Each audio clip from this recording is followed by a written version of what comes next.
I am super excited to have you guys in here. How you guys doing? Very good. Yeah, Very good. Doing all right. Yeah. As good good as as you can be. Yeah. Right. Yeah. No. 100%. So what I want to do to start this out here, to kind of get things warmed up, I want to have a little bit of levity for all of us before we go diving straight into the nice juicy stuff that is obviously the centerpiece of this conversation. So I want to go around and have each of you guys introduce yourselves. Just give us your name, what you do, and let's say give us a video game, movie, or TV show that you guys think everyone needs to be watching as soon as possible. Holly, let's start with you. Who are you? Oh no. I was gonna say I don't know the movie or TV show yet. But my name is Holly Hua. I'm an associate communications manager at Ubisoft. Movie, TV show, or video game that everyone should be watching or playing. The one that first comes to mind is Spiritfarer. I very rarely have time to really dive into games anymore, especially when it's like longer RPGs are usually the ones I love, but it just does take a lot of time out of your day. Spiritfarer was just such an easy game to get sucked into. The story is great, the characters are great, the art is beautiful. I think it's definitely one of the games that everyone should play. Absolutely. Mike, who are you? I am Michael Higham. I am an editor, sometimes video host over at Gamespot.com, and I do all kinds of things: features, interviews. I host stage shows in the past at E3, and damn, what else I do? A whole bunch of like writing, editing, and stuff like that. But if we want to talk about games that matter to me and like the stuff that I think that really hits deep for me, and you see it a lot in my coverage at GameSpot, but Persona 5 Royal is my 1A. My 1B is Final Fantasy 14.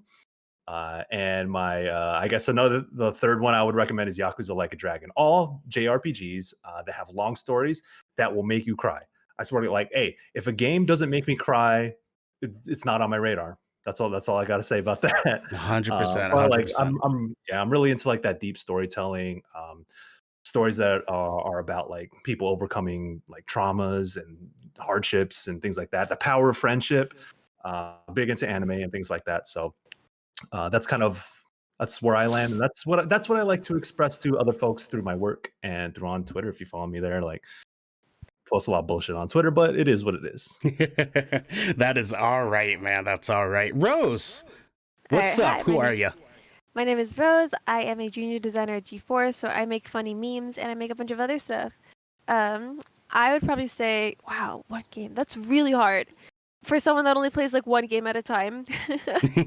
I would probably say my answer has to go to definitely my top favorites are Nier Automata, for pure fact, Persona 5 Royal, and I'd have to say, wow, this is harder than I thought it would be. Definitely. I'm just gonna say the most recent one I've been playing just because I really like it, Genshin Impact. Gotcha game, but open world, crazy game. Absolutely crazy game. I think we have the same taste. Yeah, I actually haven't played Genshin yet. I've heard it's phenomenal, though, all things considered. So I gotta pick that up sometime soon. Yeah, my name's Ernell Pearson. I was just mentioning to these guys, I am nowhere near as cool as all of you, but I am definitely working on it. I am a daytime FedEx driver and nighttime streamer and novelist and aspiring author.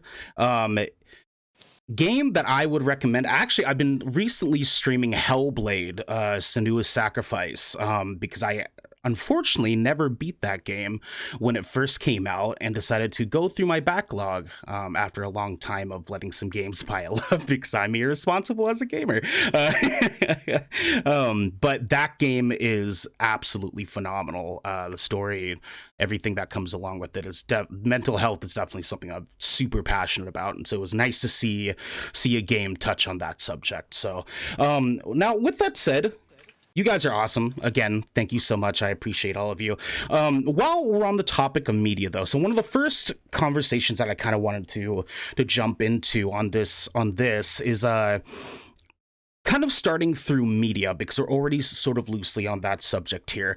One of the things that I've noticed throughout time as an Asian is the daunting realization that our people throughout the entire umbrella are sort of loosely tokenized through media in so many different ways, whether it be through movies, television, and I'm sure you guys have seen it, where we have the one spotlight Asian character in the movie that comes in and he knows martial arts and he just whoops everybody's ass. Star Wars, and we just have to and we just have to sit back and watch in awe as we see our fellow brother, be the representation that we've all been begging to have.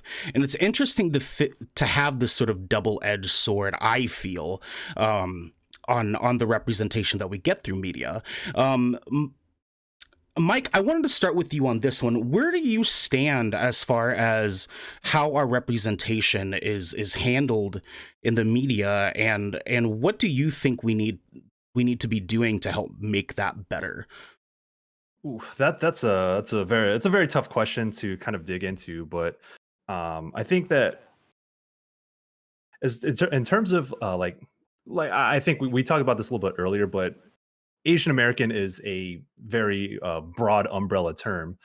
So it's we'll have characters that maybe look like us in certain places, and I think it's really important that on some level we're just there as anyone else is. So if it's whether it's movies, games, TV shows, whatever the fuck it is, like as long as I would love to see us, whatever that may mean, if it's Filipinos or Chinese folks or Korean Americans, whatever it is. It's just like we are also a part of just normal American life, if that is what, like, if we're talking about what Asian American representation means. But if we want to dig like deeper into it, it's like it's hard to kind of nail that. And I think that there's representation is a very deep conversation, because it's one thing, like it's dope to like see someone that looks like your mom, see someone that looks like your brother or yourself in whatever you're engaging with. But it's also important to understand that that we also have our own specific cultures, specific things. There's a lot of crossover, obviously, between various Asian cultures, but there's also some very specific things that probably aren't going to come through in a lot of the media that we see. And it's not everything, like wherever Asian Americans are in media, it's not always necessary to like pinpoint specifically that culture. It just needs to make sense in context. So, Mm-hmm, I mean, mm-hmm. I really appreciate things like shows like Fresh Off the Boat, which I think is a very it's broad enough that I feel like all of us can relate to. So having Yeah. specific shows that are ran by Asian Americans, that are written by Asian Americans about our experience, having those things are really important. And I think those things are dope to see. But of course, like with any marginalized group, you don't want all of your media representation to be about, tough experiences or marginalized or like traumatic experiences, or to be always about discrimination or being the other. So I love things like Minari, like like movies like that are very important to have alongside us just being in the room with everybody else. So Yeah. I do see a lot of like there's obviously a lot of valuable stuff when it comes to like specifically the Asian American experience. And like I think off the mind, like Nari and Fresh Off the Boat is like comes to mind when it comes to movies and TV shows. And I think that I play a lot of Japanese games. I play a lot of and so I get this.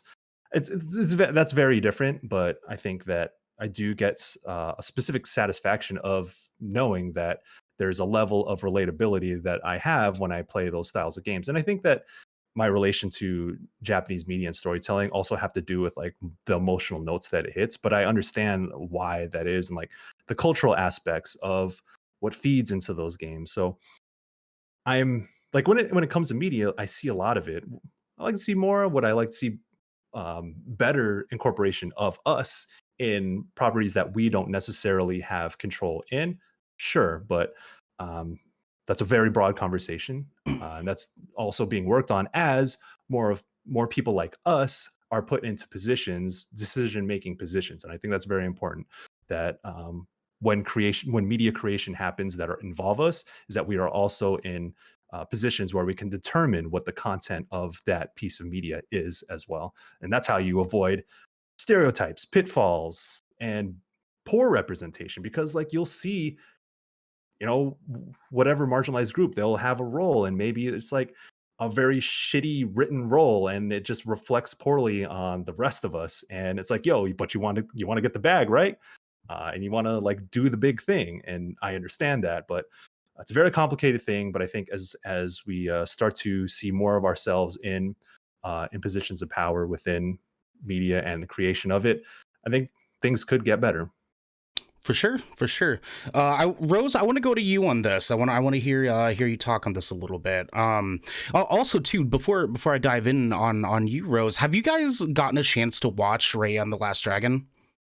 Mm-hmm. No, not yet. Not yet. Okay, Yes. okay. It's a cool movie. I loved it. I love the movie. I do know that there's some things in it that are seemingly problematic with a lot of people within our communities. But I do wanted to kind of touch on that a little bit once we get a chance to. But first, Rose, I want to hear your input on this. How do you feel about our representation through media? I would definitely say, so I'm like 21, right? So I was born 1999. I grew up in like relatively, I think we all did, but like for like my like, toddler to child kind of like years, I really don't remember any kind of representation besides Mulan, like literally Mulan. Yeah. And there was a lot of like, when I was a kid, like this is an awful story in hindsight, but it's like I always look back at it with my parents and I like have like a moment. I used to think I was white. Like Okay. I used to like legitimately think that I was white because I was like, oh, like I'm American, so like that means like you're white, and that was not the case. I don't know how I came to that conclusion, and I was like a kid, right? So I was like no younger than like 5 probably, and I just remember finding out that like, oh, you're not white, and I just started crying for some reason on the stairs. It's like that, that's like the baseline of like what representation meant to me, because there literally was none. There was so little that I thought I was white. Like, come on now.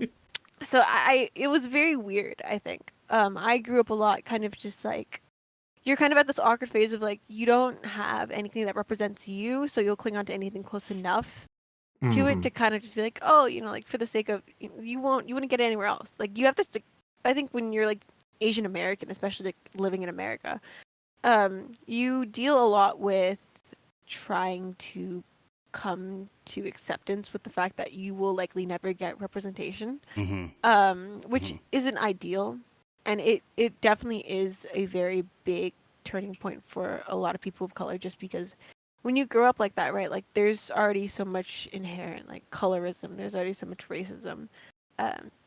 It's very hard to kind of you spend more time of your life alive like trying to detach yourself from stereotypes that were never like through media, but it was just like harmfully perpetuated throughout society. And I think that's a lot harder to come to terms with as like your first means of, I don't have any point of reference. As a child, this is especially important. Like I have no point of reference to back myself up and my experiences up and validate my own experiences, because at the time of like early 2000s internet culture, right, like nobody wants to talk about this. Like in fact, racism was very much encouraged in early internet spaces. And I think we've gone pretty far to remove ourselves from that, but also at the same time, like we've taken a couple steps back with still those kinds of communities being, alive and well, and they're still very much adamant on like, it's like downplaying racism. And I think that's always going to happen. You know what I mean? There's always going to be people that don't take it seriously. There's always going to be like people that are going to mock stuff.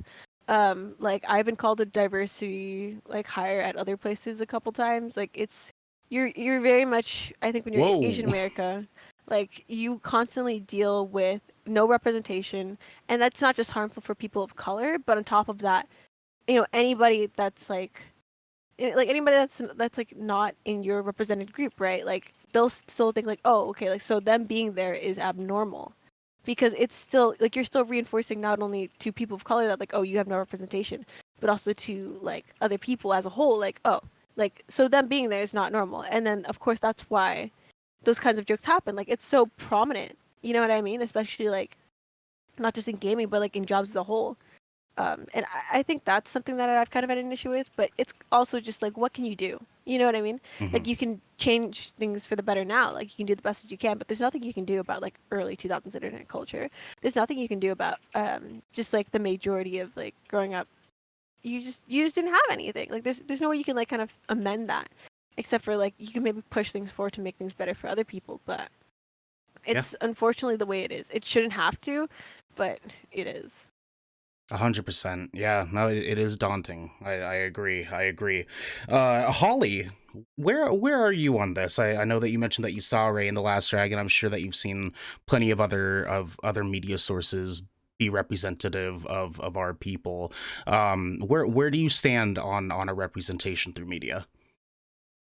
So just to start with my personal experience, so I'm Chinese, but my family from both my mom and dad's side is from Vietnam. Hmm. So like culturally, I feel as though I'm connected to both of those in a way. And I'll explain a little bit later too. But like same as Rose, like Mulan was also my most accessible answer in terms of representation growing up because it was just so prominent. It was a Disney movie that everyone was talking about. Strong woman at the center of it. I mean, spoiler alert, but like at the end, the even if it's not true in history, like the king and everyone else bows down to her, and I almost cry every time because it's just something that's like it's Retweet. so yeah, it's so strong. It's a woman that looks like me who did what she did and was so respected by the men around her. And yeah, it was just a great representation. And fast forward to now, I think we've definitely seen a better job of representation. Not that like Mulan was great as well, but like even that from then on in real life movies, and not just cartoons, but also cartoons.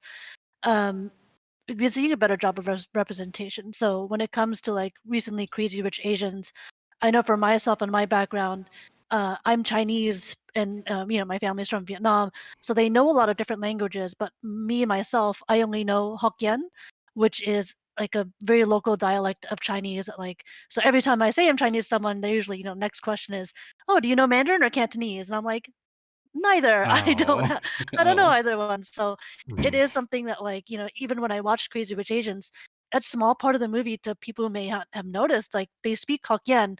And for me, like in a theater, just seeing it on a big screen of a mainstream movie, speaking a language that like literally other than my family, I don't know anybody else that speaks that language. Seeing it on a big screen was just so crazy for me, seeing myself represented in that way. So, things like that, I think, as Michael had mentioned, like more and more when you see people not just represented on screen, but knowing that those maybe on screen characters were pushed for or written by people behind the scenes, whether it's someone producing the movie, writing the movie, all of those different aspects uh, of the industry. I think representation there also means representation on screen.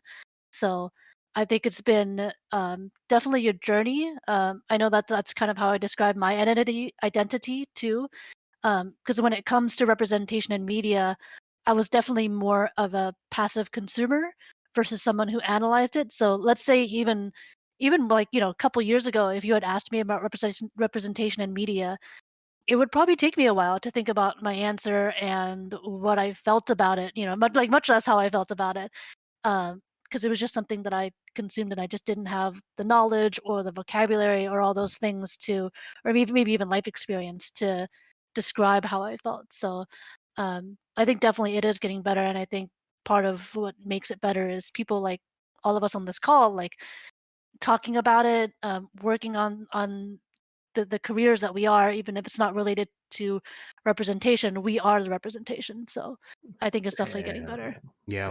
yeah. Yeah. If I if 100%. I could if I could add a few more things Yeah. too, Yeah. I Yeah. think Go that ahead. like I really like what Holly added with like specifically we get this question all the time Hmm. is what kind of Asian are you, right? Yep. Right. But so specifically for me being Filipino, and I grew up in a very like in my street, my community, my neighborhood, 35% Filipino. We were the majority in Southeast San Diego, gang Paradise Hills, you know the vibes. So but yeah, it's like when you have those moments of like, oh snap, that's us right there. Like shouts out to Dante Bosco and Joy Bisco and so many people that we were very familiar with when the debut hit, and that was in 2001, I think. I Yeah. was what, like 10 years old or something, but Yeah, we knew, we're like, yo, that's us right there. Yo, let's go see this in the theaters and all that stuff. And just like that feeling of they're speaking to God, like that is specifically an Asian American movie. It's about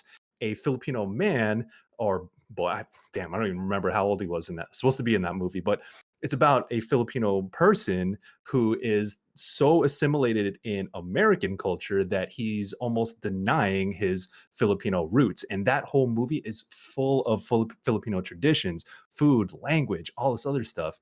And that movie hit different because I feel like a lot of us growing up, like our parents are from the Philippines. We were born in America and things like that. And there's almost like growing up, there's almost a rejection of, I could see that there's a lot of rejection of who we are, our traditions and our culture, because it makes us different. It makes us stand out. We're like, nah, like we're American, whatever. Like I never really felt like that, but some people did, and that you would deny your own ancestry in a way. And I think that's what, like, the movie's kind of silly in many ways looking back on it, but it hits that note of that feeling of so many people wanting to just separate themselves from their parents. And I think it shows also how dangerous that can be.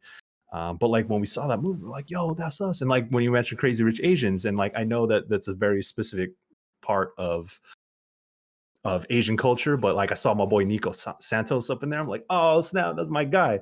And just like seeing Dante Bosco in different roles and stuff like that. So you hold on to those little bits that you can get, and you remember them very fondly. And I feel very proud and very lucky that I've had those moments for Filipinos and to see us like on the big stage doing big things. You know what I'm saying? And what was it?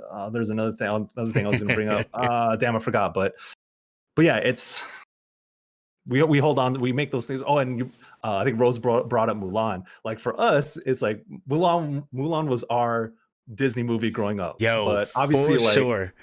but like the only our level of relation to is like, oh, it's a specific, it's an Asian story. So even as Filipinos, like we're gonna latch onto that. Yeah, Regardless, we're singing the whole soundtrack at school or whatever and all other stuff. But like we still hold that dearly, even though it's like not technically us, but that's what you have to work with, right? Yeah. And then it's like because of this lack of representation, right? Then you're kind of pushed into this. There's a lot of people that are falsely under the idea that like all Asians are a monolith. You know what I mean? Yeah. Like you we've all heard the jokes. Like we've all heard the like Korean and Chinese. Like what's the difference? Like what's the difference? You know what I mean? It's like it's kind of like we're in the situation not because it's like voluntary, but it's because we were forced into it because there's no representation going around. Like okay, childhood, Mulan, Lucy Liu specifically in Charlie's Angels. The Queen. The Queen. That's all I got. That's all I got for you. You know what I mean? And I definitely relate to the idea of rejecting your culture, especially growing up American, just because you want to hide it.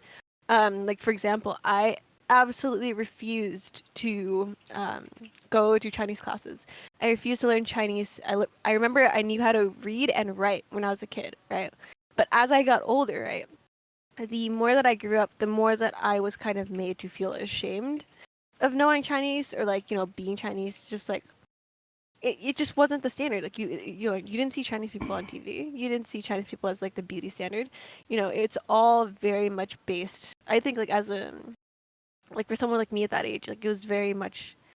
I went to a school with primarily Asian people, but that still was not enough to make me feel as if you know, like it's fine to be Chinese. Instead, it's more like, oh, like I would rather not speak Chinese in front of like anyone because it's just embarrassing. Like, you know what I mean? Like you treat your own culture as like something that you want to remove from yourself, something that you want to kind of like detach and like put away into a locker, and then you'll come back to it when you need to.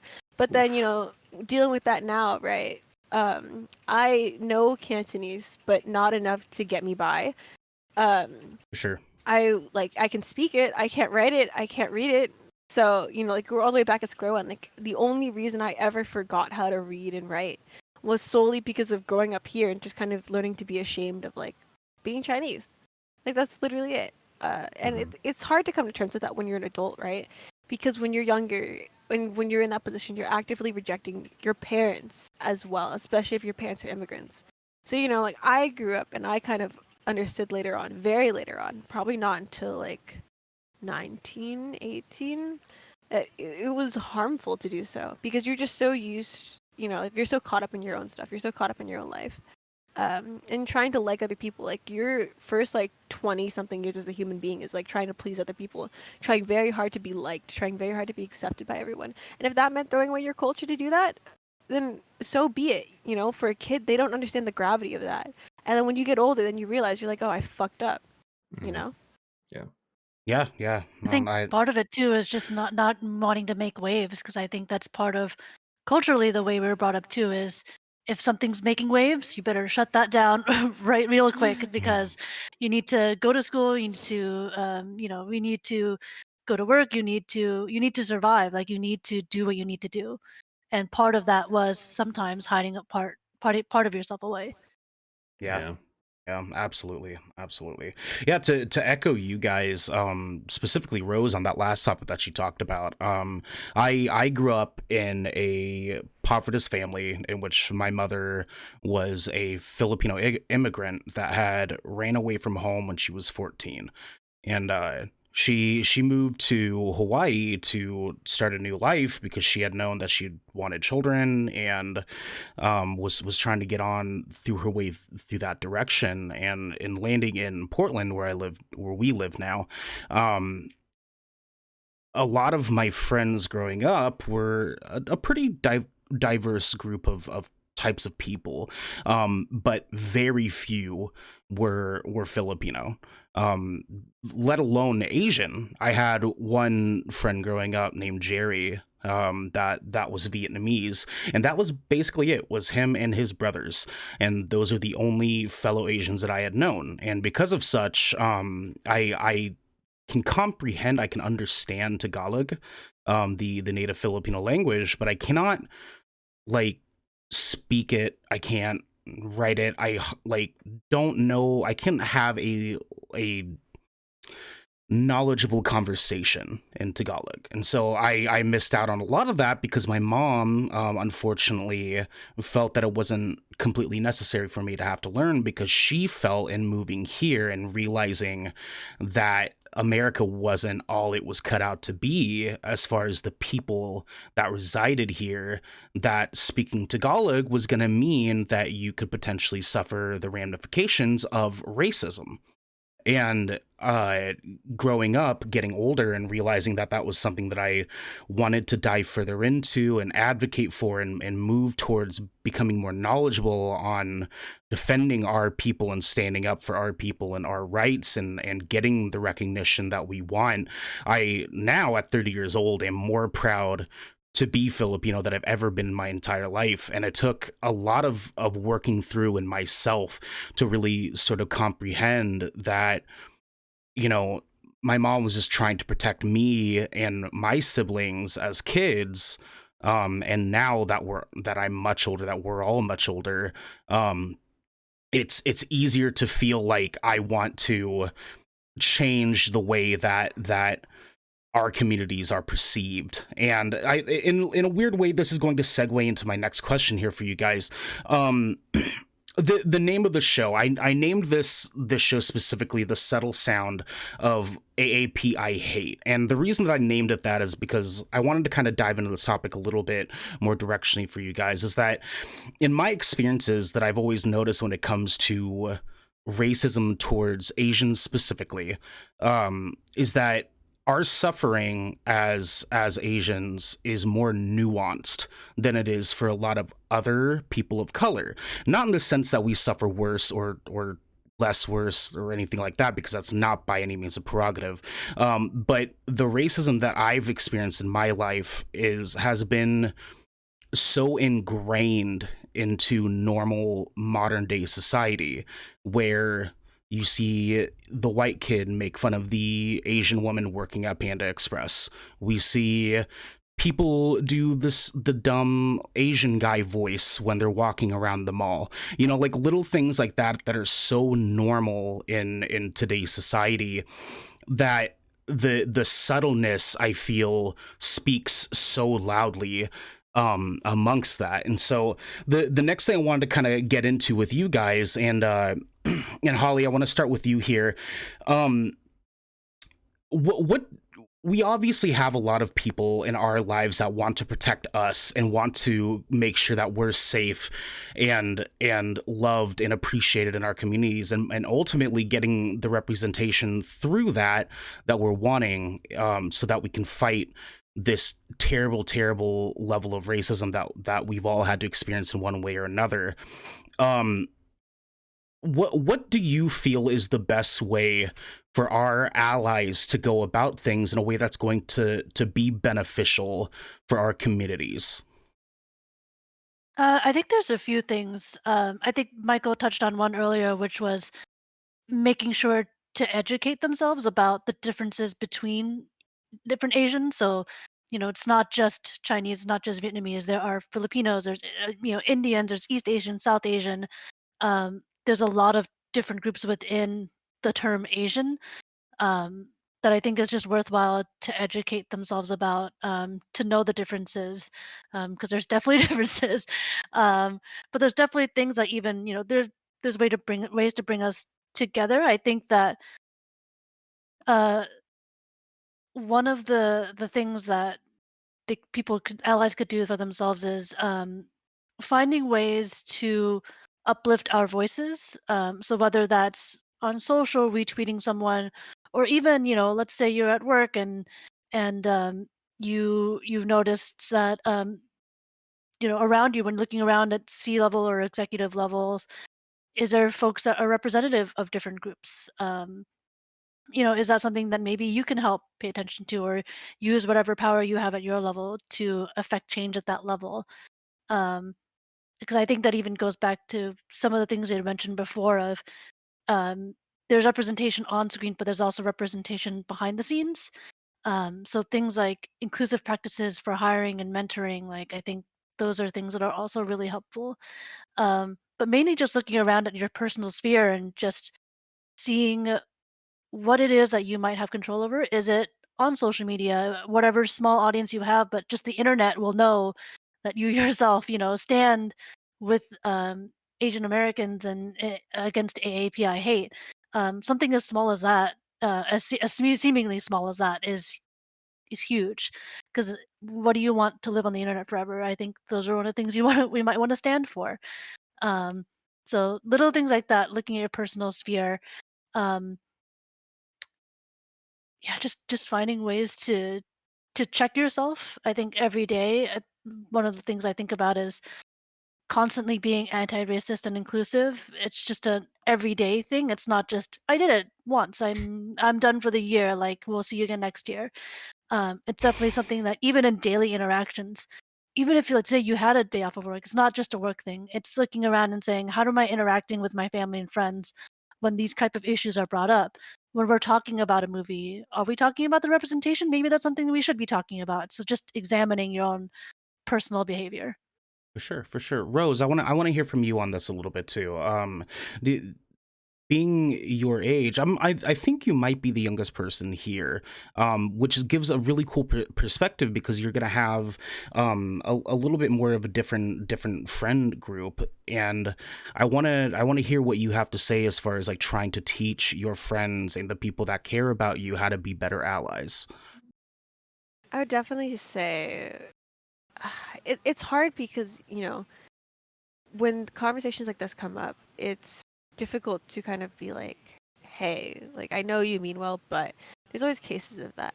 I definitely think with my friend groups specifically, the large part of them have been really understanding, but internet culture and how things are in this current day and age, for anyone that's like younger even, there's a lot of misconceptions in terms of allyship where people assume that they can speak for Asians. There's also, this also weird kind of, I would say, divide in a kind of way where, there's like, for example, the closest thing I can think of is like there has been a recent string of like women that have tried passing themselves off as Asian or like vague, Mm. like being vague about their own ethnicity. Like, you know, like they'll like Photoshop like their eyelids into being monolids and stuff like that. They'll do like the cutesy, like, you know, it's very targeted and it's very like intentional of them. But then, you know, you kind of then start drawing into the intricacies of what is, you know, like whatever they call like race baiting or whatever. Like what qualifies it for that, you know? Because there are some people that are obviously doing it, like, you know, like erasing your whole eyelid, like you're very obviously photoshopping yourself to look Asian. Like that's very obvious a lot of the times to most people, especially inherently to Asians. Um, but it's kind of now you have to face the answer of like, okay, so what is okay and what isn't? And then a lot of allies kind of mistake that as a chance for like for them to kind of jump in and be like, oh no, that's not okay. Or when it's just like someone that, you know, has like almond shaped eyes, for example, but then like someone else misinterprets it like, oh, like you wear eyeliner, like that's race baiting or whatever. I've seen that happen a lot with allies, kind of like stepping in, and then actual Asian people are like, oh no, that wasn't that big of a deal. Or like for example, I know this is a gaming related one, but I remember when Genshin Impact had the word Hong Kong censored in their in-game chat, but and a lot of people were angry about this, right? But I'm a Hong Konger, and I kind of understood from the get-go that the company that makes Genshin Impact is a Chinese company, so they're based in China. They have to comply with the rules there. Which means for any like online game functions that you are not you have to censor certain words. Like they're just following what they have to. Like it's not an intentional choice on the game developer's part to be like, oh yeah, like nobody can say the word Hong Kong or like nobody can say anything like stuff like that. And a lot of people got really mad, and a lot of people that weren't like Chinese got really mad, and they're like, oh, I'm boycotting this game. Like I'm never playing this game again. And I'm like, you're gonna get that from every single game owned by a Chinese game development company. Like you just are like that. It's the law there, you know. Then they have to comply with the law. Like it's really just like kind of like to me, like I understood that people were like upset and like they had a right to be, but also it's like it's not on this it's not on this like random like game company, you know what I mean? Like they're just following what they have to. So I've seen stuff like that. Like there's a lot of topics where I guess, you know, like in order to be a good ally, I should probably just say this. In order to be a good ally, I think it's just important to be understanding. I think it's important to listen to, you know, people when they talk, especially if they are part of, you know, the group. Like, so, like, you know, you shouldn't talk over like Asian Americans and then call yourself an ally and they'd be like, oh yeah, I understand everything about the situation. Like, it's very important to, as an ally, to listen closely, understand, or like empathize the best that you can, and like try to educate yourself. I think there's also this weird idea that Asian Americans have to educate other people constantly, like it is their duty to. I don't think that's the case. I think Google is free. I think there's a lot of easy answers that can be solved, you know, by looking it up yourself. Not every single Asian person is obligated to take time out of their day to explain every single little intricate thing to you when, you know, Google exists. Asking your Asian friends exists. You know? You are spitting the fire tonight. Oh man. Oh boy. Continue. Sorry. No, you're good. It's just something that I've noticed. I think especially with like not even just like as a whole, like Asian Americans, but just kind of like this whole idea of, you know, internet strangers don't owe you anything to educate you. You know what I mean? Like if someone's saying something like on their own accord and they provide sources, absolutely, sure, that works. But you can't just go up to someone and be like, oh, so like you know, like any kind of like, oh, like they're expecting you to do the work for them, which I think is just really weird. You know what I mean? It's like internet strangers don't owe you anything. So when you approach them, just kind of with this like, oh, like you have to educate me, like you have internet. It's 2021. I'm sorry, but you know, I don't know. That's just like some stuff that I've noticed. I've also noticed that a lot of people, I don't know. It's very weird. So we live in this day and age where people are very into anime. People are very into like K-dramas. People are very into like Korean style makeup or like Chinese style makeup or like whatever. Chinese street fashion's like the huge new trend on TikTok or whatever, right? So, you know, you see stuff like that. Like everyone partakes in Asian culture to some extent, but a lot of them also that enjoy and, you know, benefit off the stuff, or like even certain content creators that are their entire branding is like you have you have your name, you have a Japanese name on your bio, but you're white. you know? Mm-hmm. You know, and they have absolutely nothing to say about this kind of stuff. Like, they have nothing to say about, like, stopping AAPI hate. They have nothing to say about this because, you know, it's all about they want to like enjoy the culture and benefit off it without actually having anything to say when it's time to, like, when there's actual problems for this culture, which I think is interesting. Appropriation. Yep. But that's just something I've noticed very frequently. And it's like, I want to say that we'll reach this point of internet culture where this will just be understood, but it really won't because it's the internet. You know, it's the internet, and you're gonna be in a lot of cases where people will either continue to misunderstand or they just don't want to understand because, as far as they're concerned, they're like, oh well, it doesn't bother me. But, you know, like, people are very quick to wear, like, cheongsams, or, like, they're very quick to put chopsticks in their hair, or they're very quick to, like, you know, be like, oh, kawaii, and, like, use their little, like, app filters to make themselves look all cute and, like, pale, and, like, I don't know, it's very, like, you know what I mean. It's Yeah. It's an interesting time. 100%. 100%. Mike, go off, my man. What do you tell our allies? Well, Holly and Rose are on point, 100%. 100%. Yep. I think that if you're going to call yourself an ally, I go back and forth on how I feel about that word to begin with, but it is an effective way of describing people who are not us, who want to help us, right? Yep. So I think it's also when I say y'all's job, allies, it's y'all's job to also recognize when you see this shit happening and to be active in calling it out, whether it's in your workspaces, in your friend groups, in your families, if you're out on the streets. Like, if you go to a Chinese restaurant or a Japanese restaurant and, like, you have fucking, like, other people are, like, clowning on, like, customs and traditions and stuff like that, and, like, aha, look at you being other. Or specifically with Filipinos, like, I feel like we're outside of ourselves. We are also very seen as less than because our traditions are closely tied to our indigenous cultures back home. And so, like, so a small thing, for example, is like eating with your hands. Yep.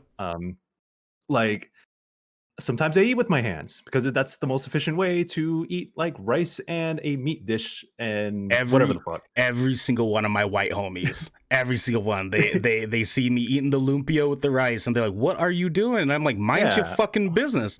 but yeah, and so people look at you sideways when you do that kind of shit. It's like, what? Like, say something. Right. Like, you got a problem or something? Like, I don't mean to. I'm not saying you got to be that aggressive, but to me, that's how I'm going to react. But when you see that stuff, it's like, hey, do you have a problem? What's the problem? Break it down for me. Like, why you think it's funny? Huh? Like, what? Why is it? Because it's different? And that's just one example. There are thousands of examples of that.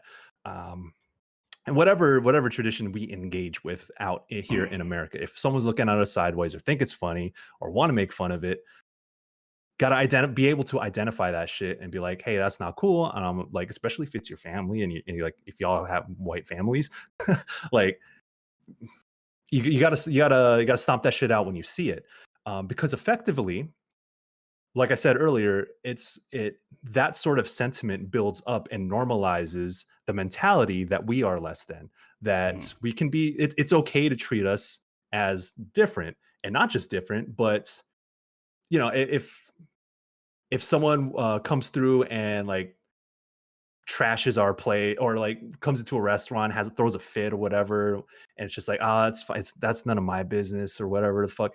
And then, so if we're talking about specifically in recent times, like, attacks on Asian people, like, the whole thing about normalizing the term the Chinese virus, and, like, yeah, okay, Chinese virus is, like, so, like, for racist motherfuckers to just perpetuate this idea that it's our fault, Asians as a whole. And what you're seeing is a normalization of bastard, or, like, villainizing us. And so you'll have, like, Japanese folks, Chinese folks, Korean folks, Filipinos it doesn't matter. If they think you look slightly Asian, you are under attack, or you are prone to be under attack. And they'll get away with this type of shit because it's like, we are being identified as villains in their eyes. And there can be like a legal course of action for whatever the fuck they did. But the fact that it happened is like that shit shouldn't be happening. And it's happening. And people are feeling real bold out there. They're like, racist motherfuckers are being empowered to be like, yeah, the my racist mentality is okay because that's what our previous leader was thinking too. So it's okay for us to be like, yeah, fuck Asian people, fuck Chinese people. They brought this virus here. And then so what you see with these recent attacks, and like words matter, bro. Like if you and attitudes matter. And if you can't identify that and if you can't stomp that out when you see it, I don't want to say you're part of the problem, but you sure as hell ain't helping, right? Because like I said, these attacks and that's the result that you're gonna get when it's okay, when you think it's okay to villainize us. The result is racism and racism being put into action. And that's kind of why we're brought here today, is to talk about how this recent spike. And yeah, there's a recent spike, but this has always been the case too. Like this shit ain't new. So I think that at least that's my perspective. There are many more perspectives, and I think that someone might have a much more deeper understanding or a deeper way of kind of explaining what I was talking about.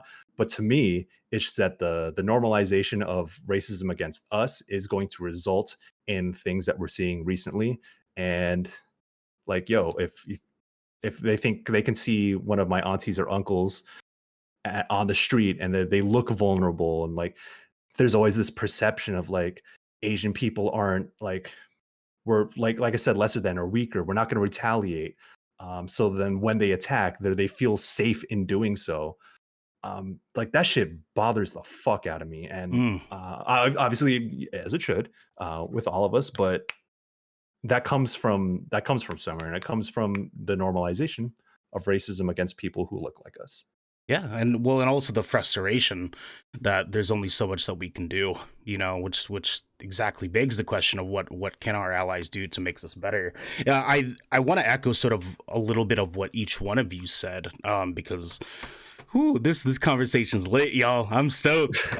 Y'all are giving us gold tonight. This is awesome. No, to echo sort of what Rose was saying real quick is that it's the way that I've had to explain it to my friends is that, first off, understand that it's not other people of color's jobs to protect us. It's not.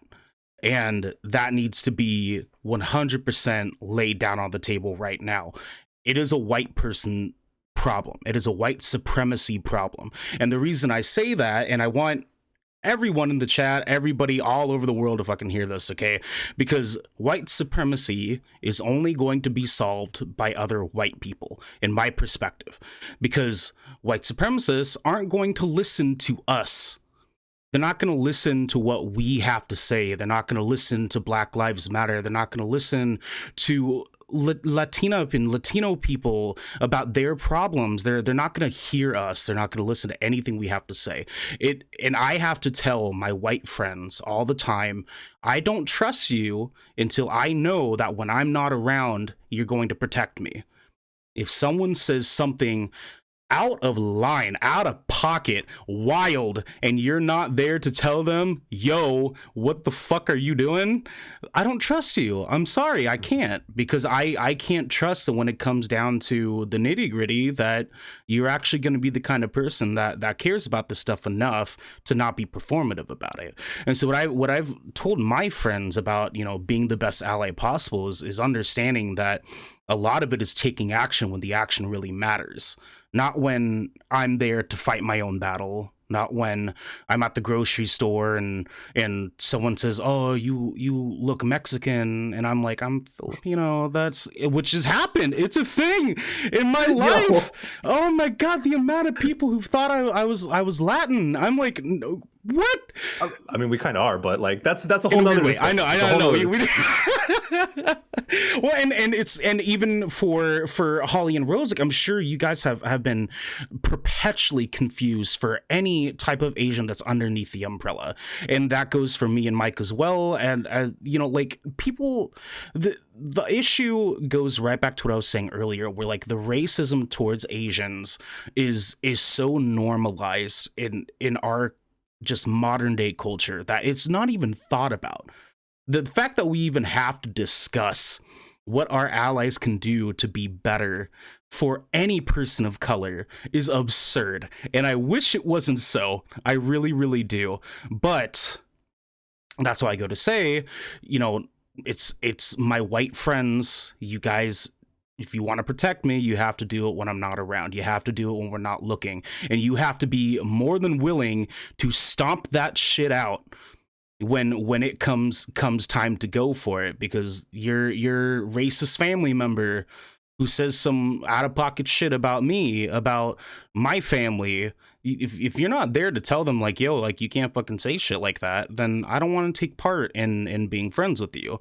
You know what I mean? Because I feel like, and I know I sound really angry about this, and I'm not I just, it's become such a tired discussion between all of this. It's been such a tired topic, and I'm sure you guys feel it too, that it feels like that we all have to beg people to give a shit about us. You know, we have to beg people to care enough to recognize that we exist, because it's like we kind of just sort of get put on the back burner in a lot of different, you know, cultural conversations, which is why I wanted to bring you guys into this, because I felt like, you know, this needed to happen. This needs to happen.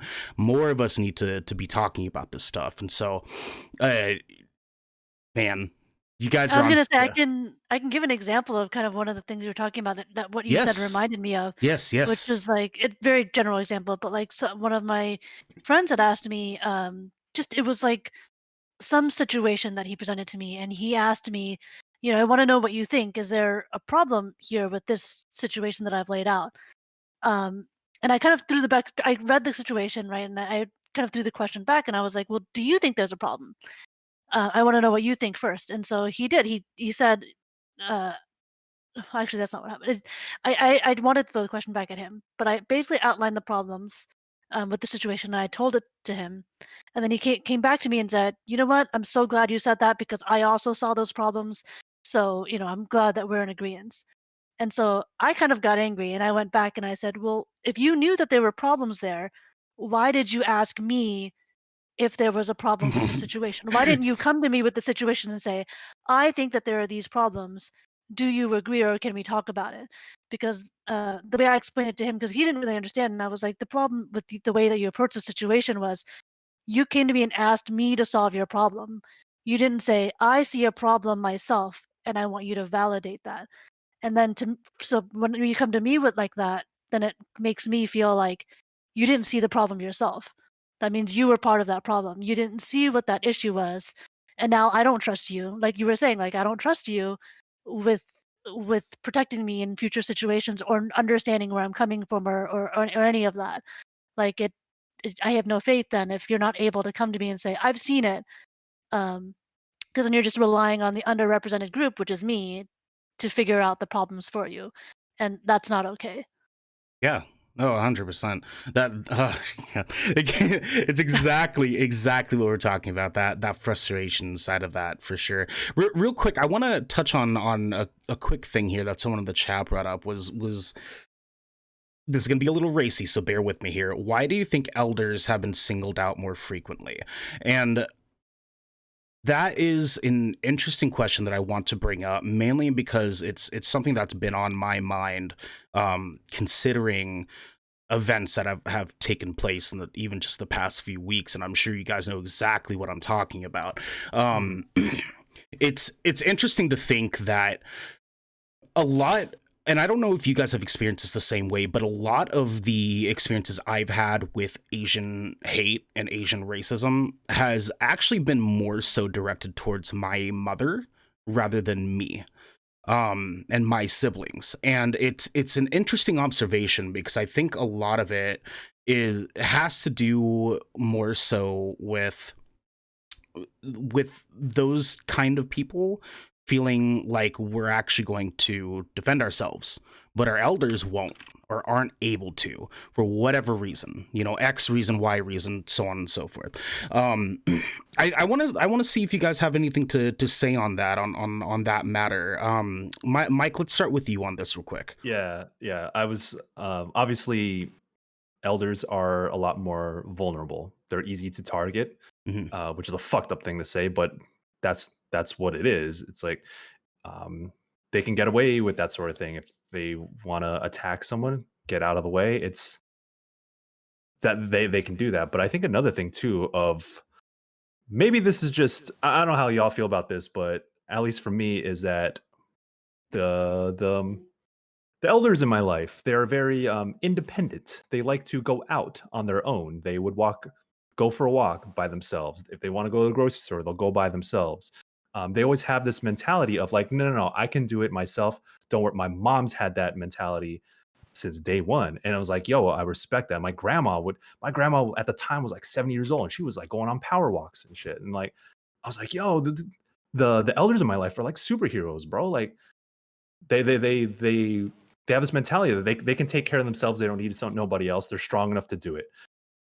I think what ends up happening is that you have a lot of like elder Asians out and about on their own without someone else with them, because that's what we're used to. That's what they're used to doing. So at least that's how I perceive it, or that's how I've seen it play out in my life, is that they're very independent people.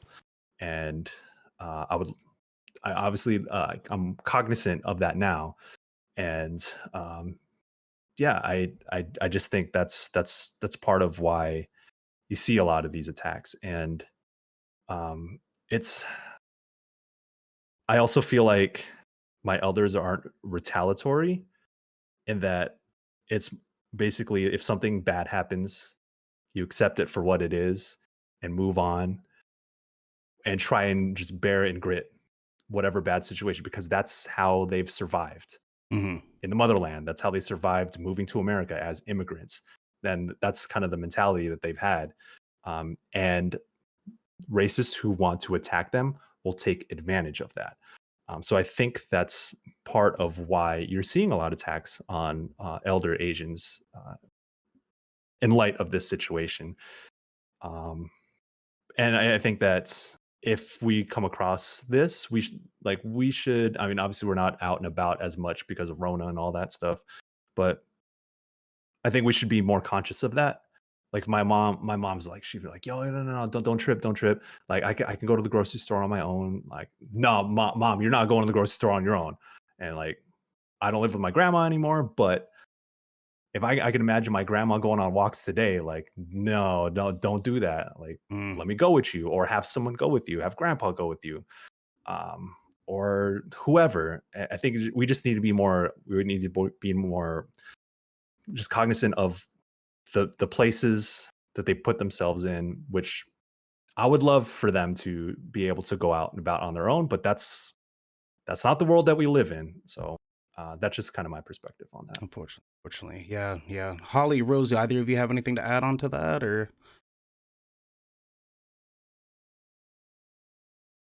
Sorry, Holly, Rose, do either? Yeah, I can go. Okay. I mean, one of the things I'm thinking about that I haven't seen anyone bring up yet is the fact that there is, especially with the elderly, a big language barrier for the most part. And I remember seeing, the woman who was just like a couple blocks from me on Market Street in San Francisco, who ended up being able to defend herself against her attacker, even though she should not have had to. And I remember people, it was just a weird like conflict for me of seeing people applaud her for being able to stand up for herself against the attacker. But then I was sitting there going, "Ah, she shouldn't have to do that." And I was thinking about the language barriers because there was a video of her afterwards, just saying things in Chinese, and like I'm sure there was like I'm sure the police officer couldn't understand her at the time, and so there's like no way to help her. I think that's part of the reason, like, it is a little bit easier because 'cause they're like, who are you gonna turn to? Who's gonna understand?" Like, just even like, not even just out on the street, but even in phone calls, like, people constantly, tell my mom that she has an accent, and she's like, "I don't have an accent. I very clearly am speaking English to you, and you should be able to understand me." Like, it's just one of those things, like, I think the language barrier is a huge factor in our elderly being attacked because, there's also the extra factor of, like, maybe, like, they won't be able to tell anybody what happened. Like, they Yeah. just won't have Mhm. anybody to tell because, there are, like, I think it's getting better now, especially, year after year, but translation services at most places, even at police stations, like, it's just not something that's available. I know I myself have worked retail jobs, like, I'm over at Sears being like, someone has come up to me and been like, "Can you speak this language?" And I'm like, "No," and, like, they're just running around the store looking for someone who can speak, you know, um, a certain language, and, those aren't things that are readily available, just even in public spaces that should be. Mhm. Yeah, that's important for sure, for sure. Good observation, by the way, because I feel like a lot of people let that kind of go into the high one for sure. Rose, do you have anything you want to add on to that? I would definitely say, going back to the question about like why the elderly have been singled out the most, I would definitely say because it's not, like racism isn't this like two-way street. It's a one-sided conversation that's distinctly, especially in a situation like this, it's you're targeting Asian people, and if you don't want, you're not looking for like any Asian person to like, start a fight with them, right? They're gonna go after the elderly who can't do anything to defend themselves, can't do anything about, like you can't talk this kind of stuff out. You know what I mean? Like they're just doing this because it's like it's funny to them. That's what it is. Like it's awful. It's disgusting, but it's funny to them. It's what they enjoy. It's what they take pleasure out of because they're not interested in talking about the intricacies of this. They're interested in taking out their anger towards Asian people. And of course this goes back to the belief that everyone thinks Asians are a monolith. They don't care. Like they can't tell the difference between a Korean and Chinese person. They're not going to care when they're running past and trying to just take their anger out on any Asian person, and that always happens to be elderly, especially in, I think it's extra alarming what Holly was talking about in the Bay Area. The Bay Area has like one of the highest Asian populations in the United States. I live in SF, and like we have one of the largest Chinatowns in the United States.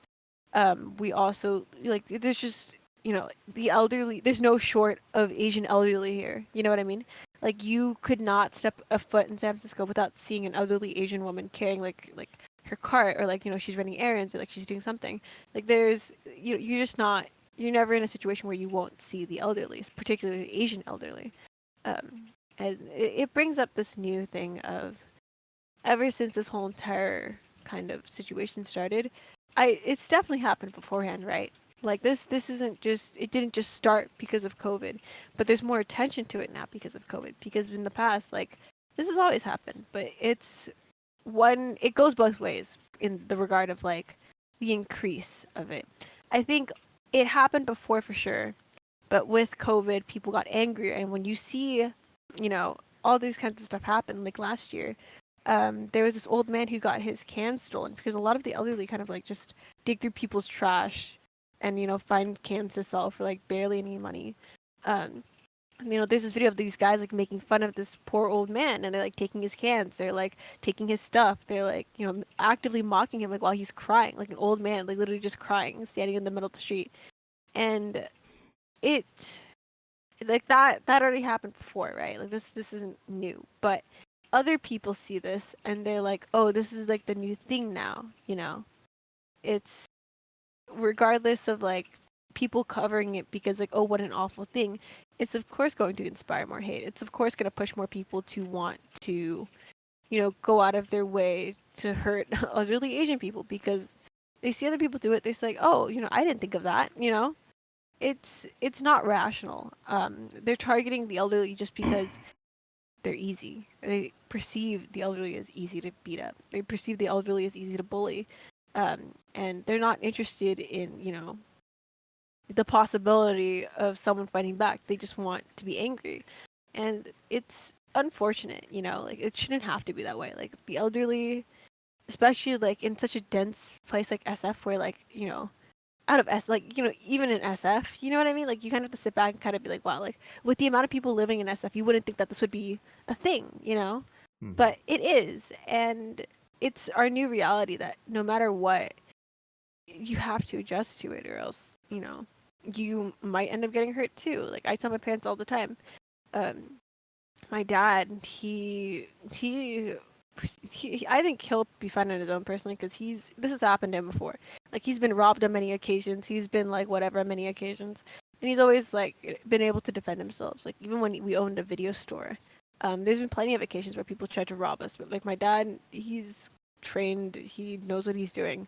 So I got off lucky with having like a dad that's able to do that for himself, right? But then for my mom, for example, right, like she can't, and I definitely think with stuff like this happening so close to home, especially with that incident on Market Street with that old lady, it's very close to my old work as well. So, it definitely disproportionately affects the elderly more than anybody else, just because of the nature of it. And then it's up to, I guess, like younger Asian Americans to kind of have to like tell their parents, like, hey, I don't think you should go out, or like tell their grandparents, hey, like, I don't think you should go out, like, I can do this for you. But that shouldn't have to happen, but it's just the reality of it. There's nothing we can do about it, unfortunately. But and I hate saying that, because it's very like, I hate saying that there's nothing we can do, but these people aren't interested in like reading our conversations about that. They're not interested in looking for further insight. They're going to listen to whatever reaffirms their pre-existing beliefs, and they're going to act upon that. Yeah, well, it goes back to what I was saying before. I wish it wasn't so, like that. It sucks that it's the reality of our situation, that really there's a big chunk of this that we kind of just have to deal with, because this sort of thing just never dies away.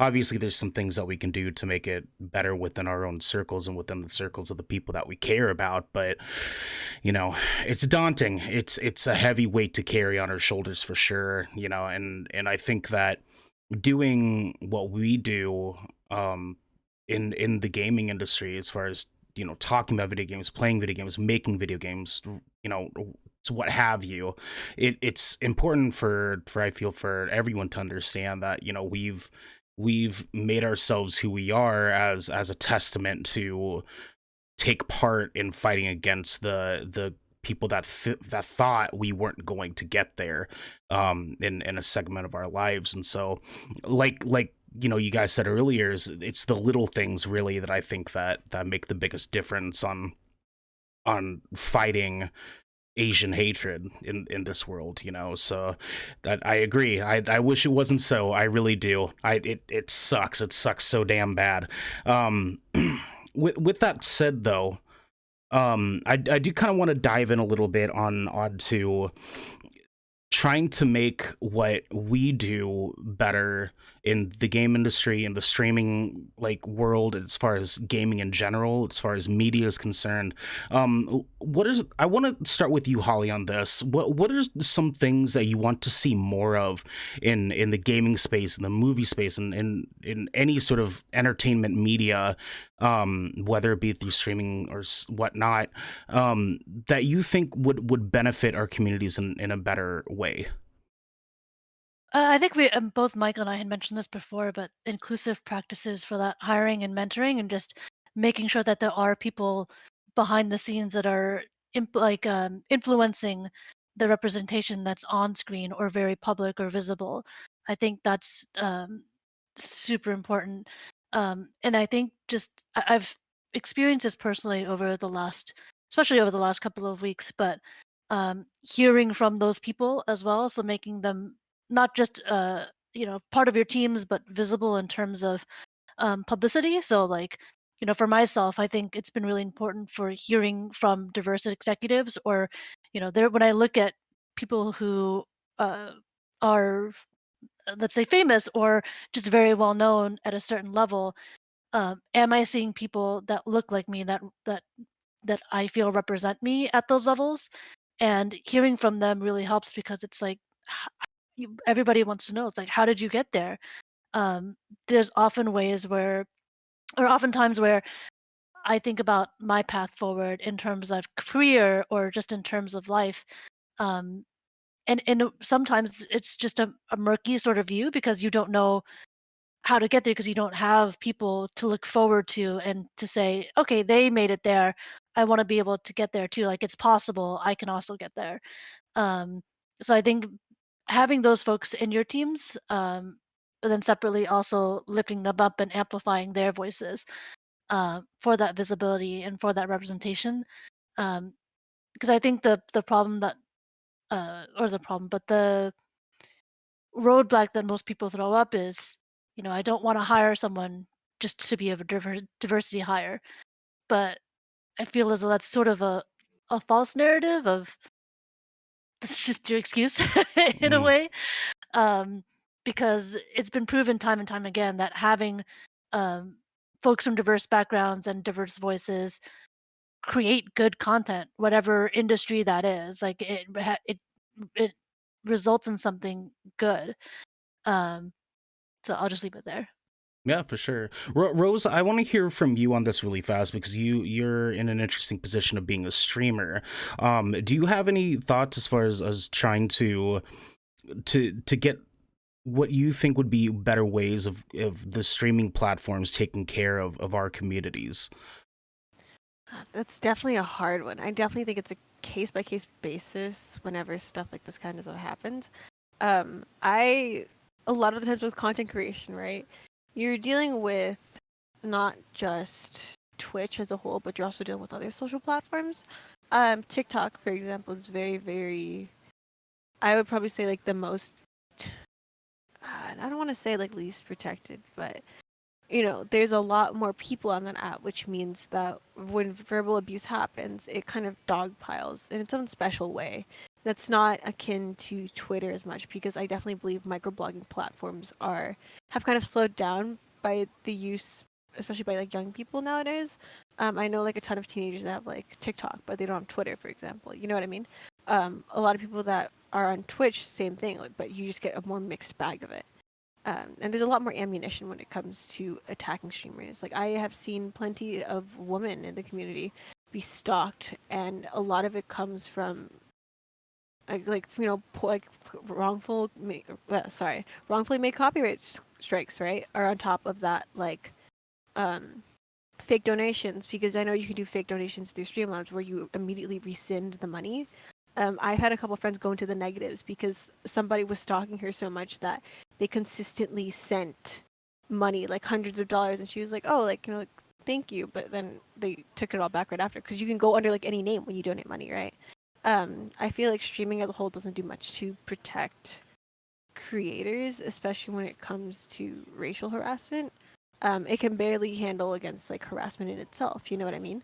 Like there's so many loopholes in terms of security. There's so many loopholes in terms of um, not even just like on Twitch, but on other platforms as well. And it's unfortunate because as a content creator, I think you have to be everywhere. You have to be vigilant. You have to be constant on every single social media platform. You have to keep an eye out for like the newest up and coming trends. It's not a question.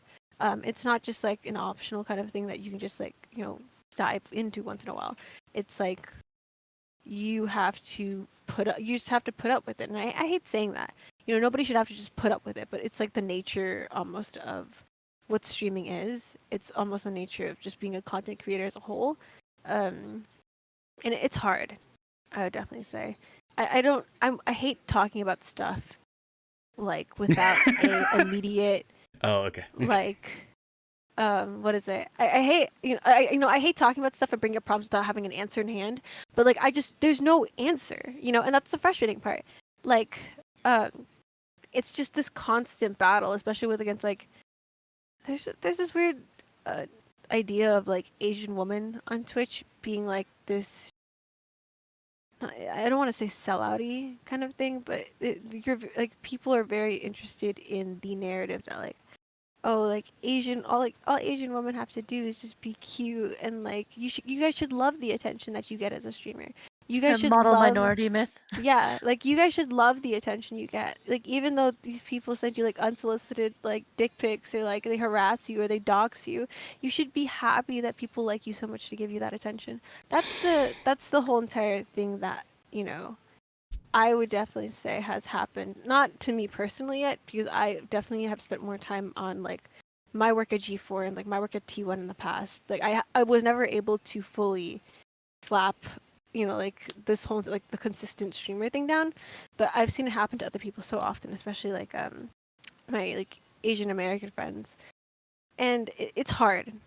It's hard because it's very streaming is all about putting yourself out there, and when people are attacking you for who you are at your base, like what can you even do? And like there's so many I, there's so many ways for them to do that to you too, just because of how the internet is and how a lot of the times when you're streaming, right, like they want a reaction out of you. That's what it is.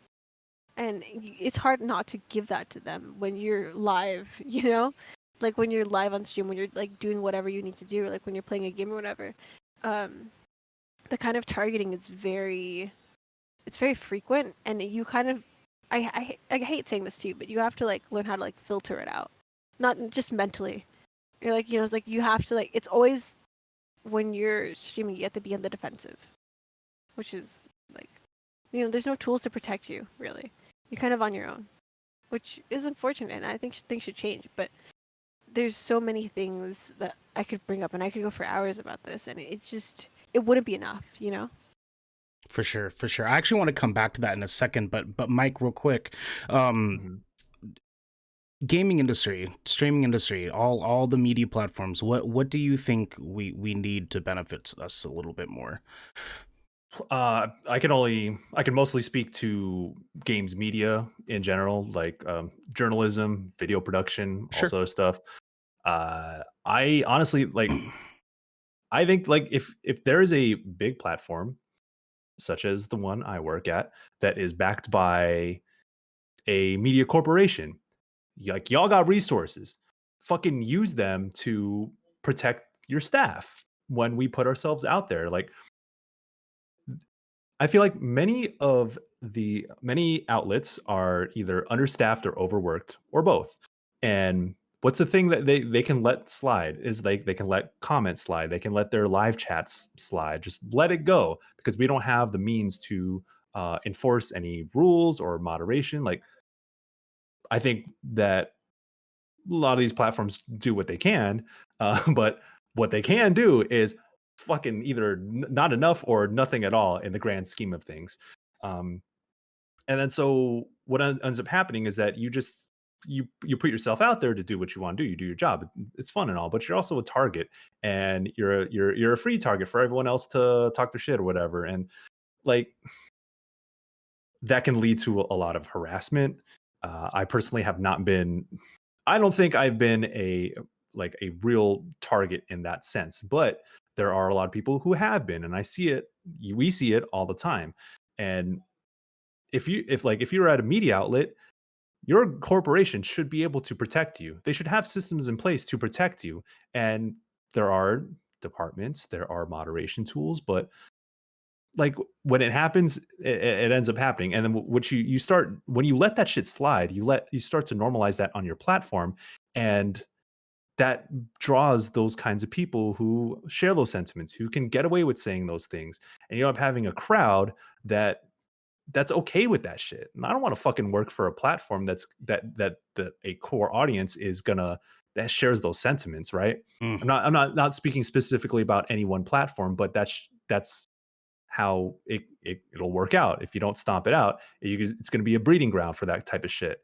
Um, so, but on the other side of things too, is that video games are like, there are a lot of, video games have a strong connection to Asian cultures. A lot of Japanese games, obviously, but it's broader than that. So I think that if games are being covered, I feel like outlets should have Asian Americans or just people equipped to talk about certain games or talk about certain topics at the ready. So folks like, shouts out to Matt Kim at IGN who just published a piece today.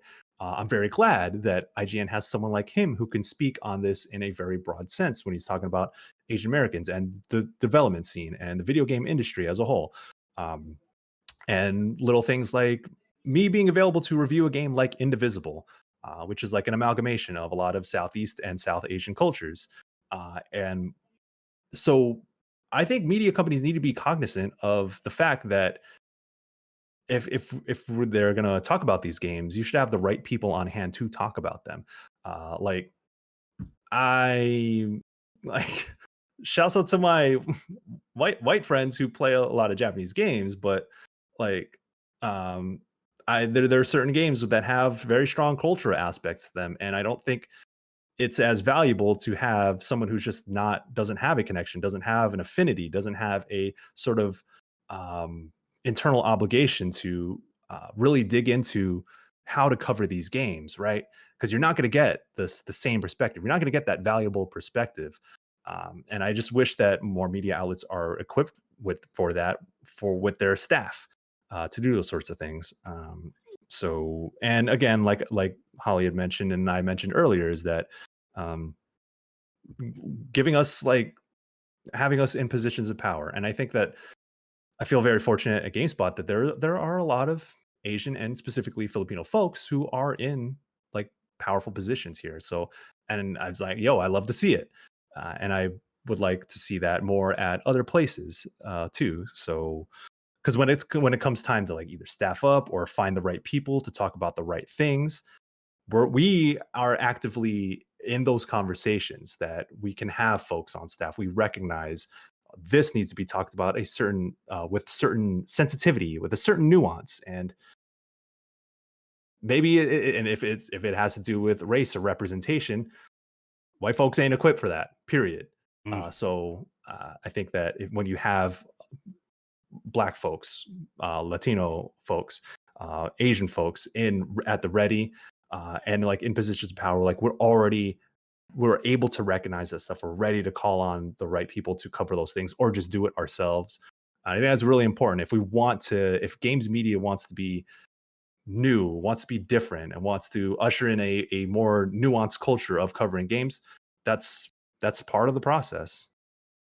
Yeah, 100% solid. That I feel like that's all really important things to touch on when it comes to these subjects overall. And you guys, it's beautiful that you guys all have such different perspectives when it comes to being in this industry, as far as touching sort of a little bit on each little thing that it's important amongst video games.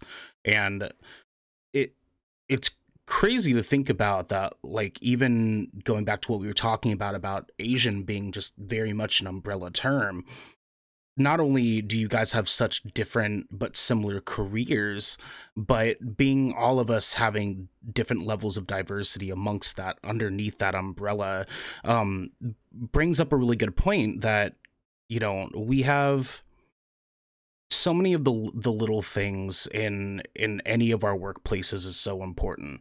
And you guys bring up a really solid point about like the tools that we need to get past those things are a long shot, but we're working towards it, and it's beautiful to see that we're on the right path towards getting these things, no matter how long the road may or may not be.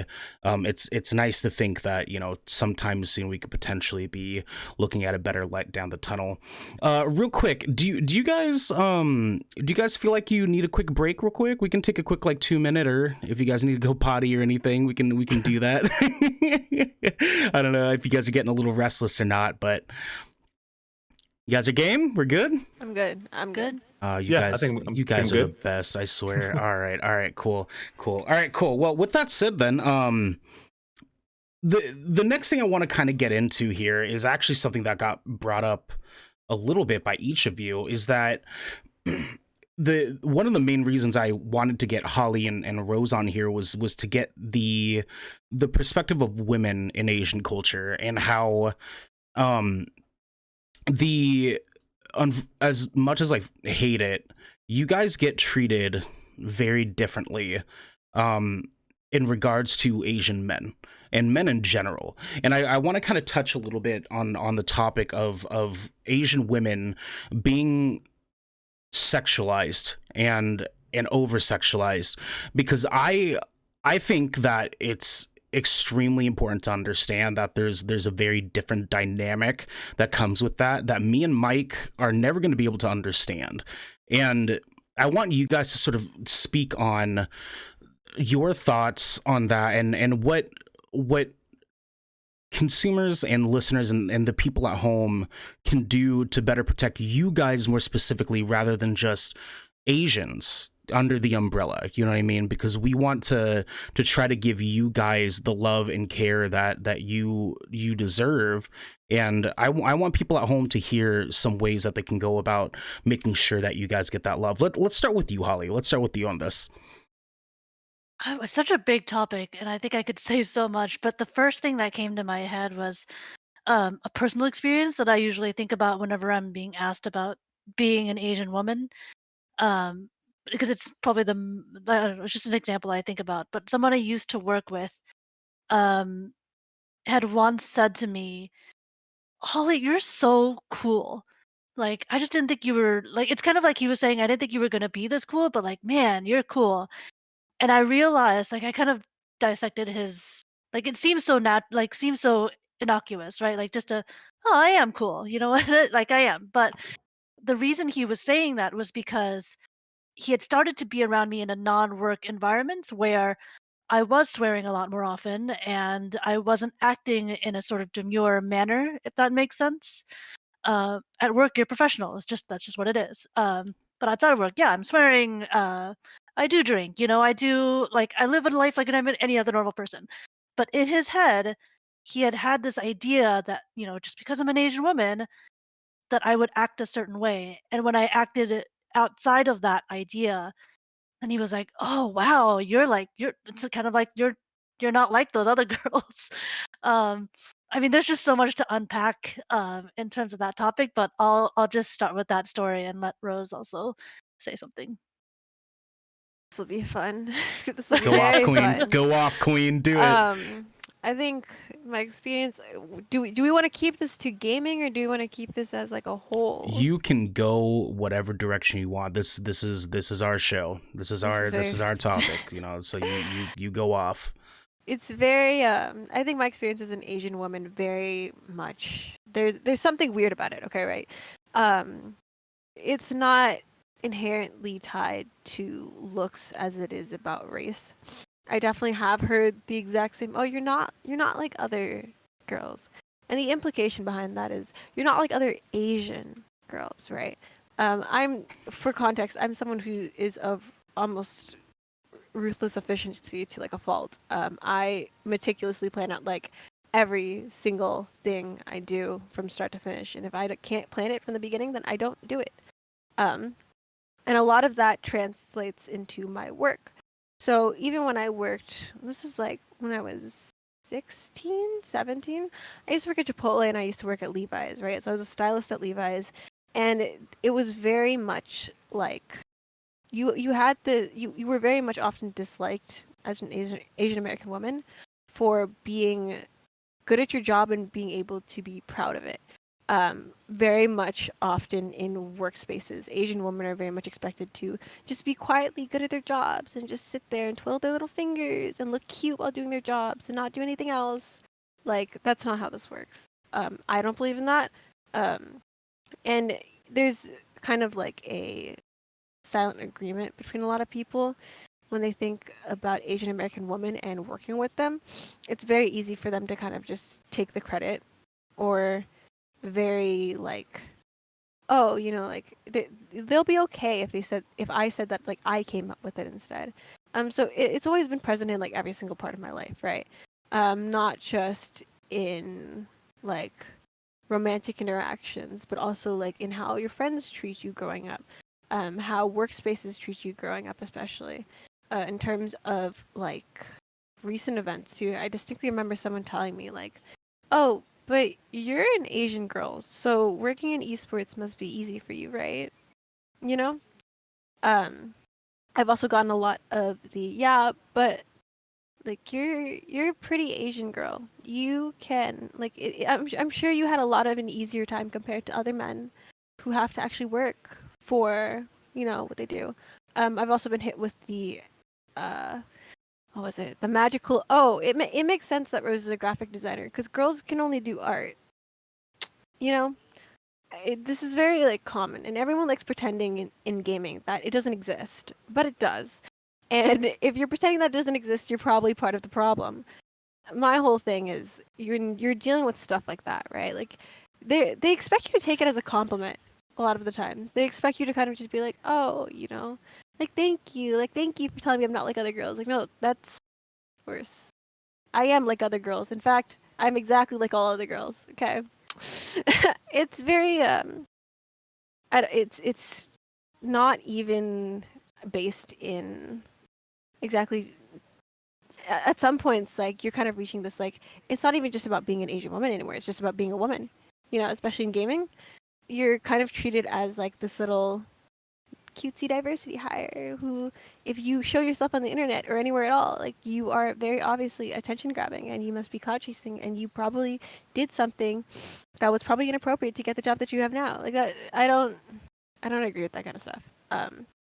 I literally a lot of the times people are just kind of like under the assumption with Asian women, especially in esports, like, oh, like you have it easy because you're the target demographic for hires. Like Asians and gaming just go together. Like that's the perception that they have. And it's not a right perception. I can tell you that. It's very much like you're expected, like this goes back to the model minority stereotype that Holly mentioned before.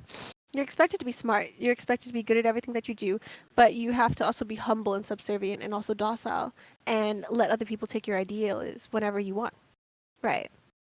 That's the expectation that most people have. And then on top of that, like we're always considered like, oh, you must have a one up on everyone else. Right? No. I started out, I worked in 2 years in esports before I even got an internship at T1. Like I worked 4 jobs at once at one point while going to full-time college. So I don't know what that says about, oh, like it was probably so easy for you, right? I don't get that kind of stuff. I don't believe in it. I don't subscribe to that kind of bullshit at all. I definitely think that a lot of it is tied to just at the end of the day, like a lot of people that have those kinds of assumptions are very much. I'm digressing from the point like a lot here, but like I think a lot of people that have those assumptions, especially in esports, are just very insecure about their own path. And I try not to take it too personal because I'm just kind of like whatever, like they don't pay my bills. I don't care. But it's just you notice it, Like after a prolonged period of time, everyone's like, "Oh, like, it must be so easy for you. Like you don't get to struggle, you don't get to complain about things when you're an Asian American woman, especially in gaming, because this ties back to not even just like being Asian American, but this ties back to women as well. But like, oh, you must have it so easy because of X reason, and then being Asian is just like this, sprinkle on top of like you're not allowed to complain." And it goes back that it's full circle. You're not allowed to complain because it must be so easy for you. And then it goes back to the model minority myth. Yeah. Oh man. That's why I wanted to bring it up because it's fucking heartbreaking, that reality for sure. Holly, did you have anything you wanted to bounce off of that after Rose mentioned a few things or? I mean, yeah, it's one of those things where I think it could take a whole other podcast series to go through. Yeah. Because I think part of the reason why I didn't start listing things off right away is just there is so much to talk about. And at the same time, I think it's almost necessary as an Asian woman or any woman of color to sort of compartmentalize our issues because there are so many. Because there are sort of like layers to it, right? It's one is being a woman, and then second is being a woman of color, or being a person of color at all. So it's just a lot of different layers and issues that come with that that I think are sometimes, even for me personally, just hard to unpack because when I do get asked questions like that, it's insanely difficult to think about what is it do I tackle first? Like which issue do you want to talk about first? And I don't know if we have time to talk about all of them. And um, yeah, I think it's a very interesting and definitely necessary topic. Um, but it's just It's one that's so complicated it's for big. sure. It's big. Yeah, I definitely agree. I know that me and Mike are probably not going to have too much to have to even add on this because it's not even particularly our place to add onto the subject very much. What I will say, to kind of see if I can lead Mike in a good direction here, for our gentlemen out there, the men out there in the world, fucking stop. Just stop. Leave people alone, man. I guess what I would want to talk about in regards to this is Asian fetishism. And I think that I have a very I've said this on Twitter recently, is that I have a very violent reaction.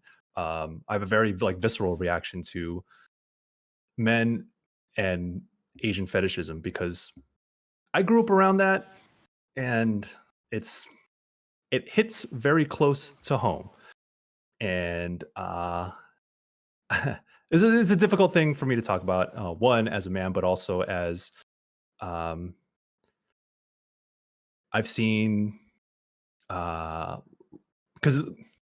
as y'all mentioned before, that there is the Asian part of Asian fetishism is that Asian women are supposed to be subservient, and I see that play out in my household, and I've seen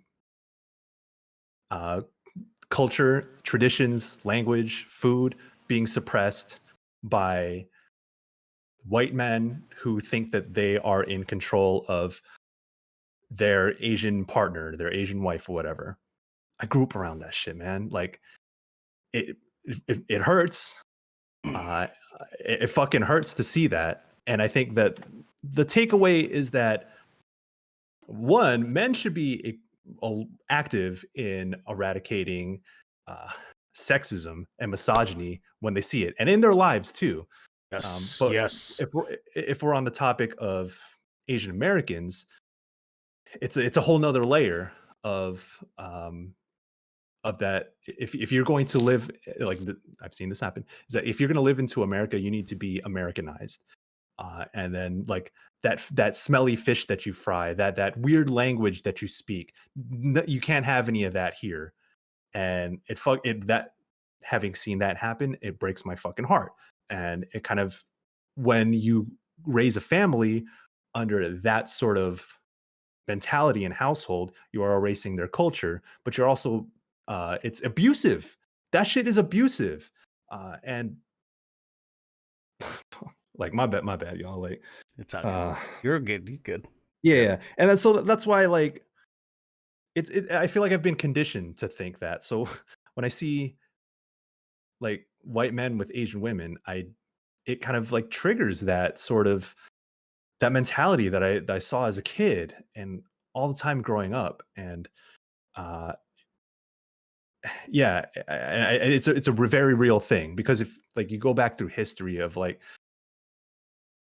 American involvement in Japan, in Korea, in the Philippines, especially in the Philippines, in Vietnam, and like you have military men stationed there. There's bases over there, and there's just like this whole other export of American culture because of military history and imperialism, and colonization and shit like that.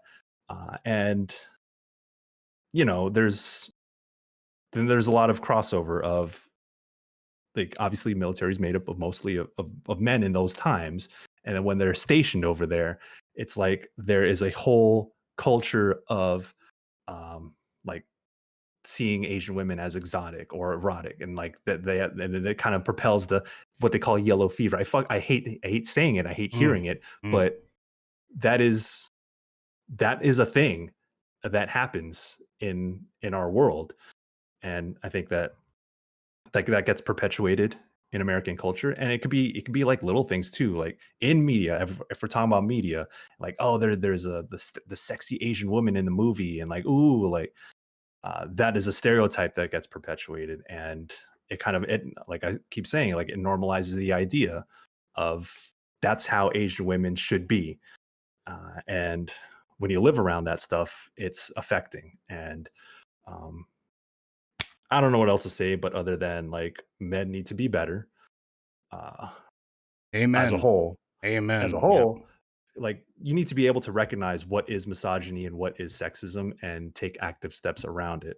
Like, I can say that all I want, but I like we Yeah, all I got. will say too that what you just said was great because I think part of what helps me as a woman of color is having my feelings be validated. So, like you said, like if something does happen, calling it out, or even just if you don't want to confront the person directly, even reaching out to a woman after the fact and saying, "Hey, I saw this happen, and I'm here for you, and I support you. What do you need from me? I want to validate that I saw that and it was wrong." I think even that in itself is completely helpful. Yeah, Mhm. yeah. No, it's actually interesting that you brought that up, Mike, because I didn't know if we were gonna go there. But as a Filipino specifically, because I can't speak on too many Asian experiences myself, but on my Filipino perspective, I have a lot of family that I have seen date white men, and it's been an interesting experience in my life seeing that sort of be a repeating trend across a shockingly large amount of white men that I've known having the "I love Asian women" conversation, which in and of itself is gross. It makes my skin crawl every time I hear it, but it's also so deeply ingrained in like some of the experiences that I had growing up, especially being that I've gone to the Philippines before when I was 15, and seeing a lot of it firsthand. um Men that are very obviously on that end of things was a strange experience of being so young, and then coming back home and sort of experiencing it in my own household as well, and then being at that age realizing how weird it was, um through a number of the partners that my mom, aunt, whomever were dating in their lives that I had seen in my experiences. It was strange, and I want to echo on your point that yeah, it men need to do better, and I think that's kind of ultimately where we can even end on that point entirely, is men have to be better. And I know that that is just as large of a topic as it is with women and sexual harassment and Asian women and sexual harassment in general, because the whole conversation is massive. It's massive, and we could do a whole other podcast on that. We won't tonight, but Yeah. but yes, with that said, men, we have to do better. We have to do better. Now, to kind of move into a couple last things here, because I don't want us to be at this all night. I want to kind of try to cut us off here in a little bit. But one of the things I wanted to talk about here and kind of funneling out at the end of the show was there's something that I've noticed in my life, is that there's a lot of perspective that other people that are not Asian don't see. They don't understand. They can't comprehend it. It kind of goes back to what Mike was talking about with us eating with our hands when we're Filipino and eating our food with our hands, and even with Chinese culture, having you guys use chopsticks. Or I know one thing, I had an old friend in high school that was telling me that there's a lot of like East Asian cultures, not Southeast Asian, but East Asian cultures that eat their food in different ways that are just as surprising to ignorant people as they would be for me and Mike to be eating with our hands. And so one of the things I wanted to ask you guys here to kind of move towards ending the show here is what what is one thing that you feel that is overlooked really easily with us being Asian that you want to be more focused on in our community? I want to start with you, Mike, on this really quick. Uh, damn, this is tough. I think that I think for Philippine being Filipino and specifically is that there's a lot of self racism. There's a lot of putting ourselves down that we've grown up with, and I think that if we're fighting with ourselves, how are we supposed to fight for? If we're fighting ourselves, how are we supposed to fight for ourselves? Mm. And for being Filipino, like I don't like saying this anymore, but I'm gonna like this is our space to talk about it. But the idea of like FOBs in America, FOB, fresh off the boat.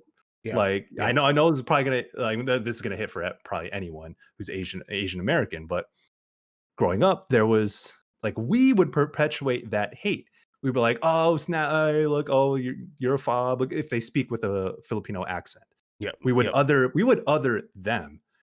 And like when you're like ignorant and like a young teenager and whatever the fuck, I hate to say it, but that was sort of normalized for us who didn't have Filipino accents, and we would clown on those who did have Filipino accents. And like thinking back to it, yo, like that shit breaks my heart, yo. Like we're hating our own people. My mom speaks with a Filipino accent. She speaks Tagalog in the house now, with all the aunties and uncles.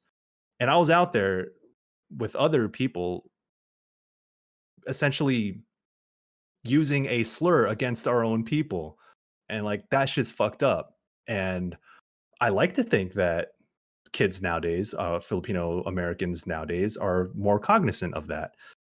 And then it is our job also to make sure that we are getting rid of that in our own spaces. Like when I go back home, if like my homies are like still doing that shit, I'm like, yo, we can't be doing that shit. Like grow up. We need to be supportive of each other, and this ain't it. You're it's like we're adding fuel to the fire when we should be supporting each other, whether or not we are from the homeland, if we're born in America, if we speak Tagalog, if we don't, if we speak a different language, a different Filipino language as well. And also colorism is also a thing that, I mean, we can, this is a place to talk about it. Yeah. It's not always the right place to talk about colorism, but if we're going to talk about specifically like things that we can do for ourselves, is also getting past those conversations. Like, yo, in the Philippines, the skin whitening industry is fucking wild. And that speaks to how normal colorism is in our homeland. And obviously that gets carried over into America. Like if you are a dark-skinned Filipino, you're gonna get made fun of. Like you are lower class, you are a farmer, you're like in agriculture, you're poorer. That's the connotation, that's the connection, that's the perception right there. And naturally, like some Filipinos are just darker skin. So if we're making fun of fobs, and if we're perpetuating like colorism, othering dark-skinned Filipinos, we're just hating ourselves, and we're letting anyone who's not us have access to ways to hate us as a whole. So I know we've had conversations about it's not our job to educate like other, like specifically white folks, about how to treat us properly, how to not be racist, how to be anti-racist. But we do, at least for Filipinos, need to police or we need to set a standard for ourselves, right? We need to set an example for ourselves in a way that's unifying, in a way that's accepting, no matter what. And we can do that as Filipino Americans. Back in the motherland, that's a whole nother conversation. But if we're talking about the Asian American experience, and I'm speaking on the Filipino American experience, I think those are important things that all of us need to recognize. Lit. That was beautiful. I love that. Rose, what's some stuff that you feel like gets overlooked too easily? I would definitely say, I guess the easy answer would be to say like Asian American hatred as a whole, but some specific stuff that I've really noticed is there's so much casual racism in regards to Asian Americans, and it's always under the pretense of, well, they don't really deal with racism, so it's okay, right? But there's a lot of layers to this, right? Because we're also discussing not just like modern day Asian racism, but we're also going back to like a lot of people didn't know that most of the people that made the Transcontinental Railroad were, Chinese people that immigrated over, and they were basically forced to work there. Regardless of the conditions, many were killed because at the time, like when they wanted to dig into the mountains for the railroads, like they would actively like use bombs that were unstable and that would kill a lot of like Chinese people that were working those railroads. A lot of people don't know about that, for example. A lot of people don't know that the reason why there's this whole model minority myth going around is that, you know, like Chinese people or like any Asian that wanted to immigrate over were restricted from coming over unless they were extremely rich, which is where that whole entire idea of like, oh, you know, like all the Chinese people, like they don't really deal with racism because, you know, like they are rich. Like all the people that come here, they're rich. No, it's the reason why they're here is because America specifically wants rich Asian people to come here, and they made it so that only rich Asian people could come here for the longest time back then. So there's a whole lot of like historical misconceptions which lead to modern day ignorance, which takes in the form of like, oh, like it's okay to like, you know, make fun of my Chinese friends because like they're my friends, and also like, you know, Chinese people have never really been through stuff. Chinese people and like Asian people as a whole have been literally banned from coming to America. That's the reason why their history like isn't super pronounced. Like there's no like super like deep history, um, in like the regard of like the history of Asian Americans.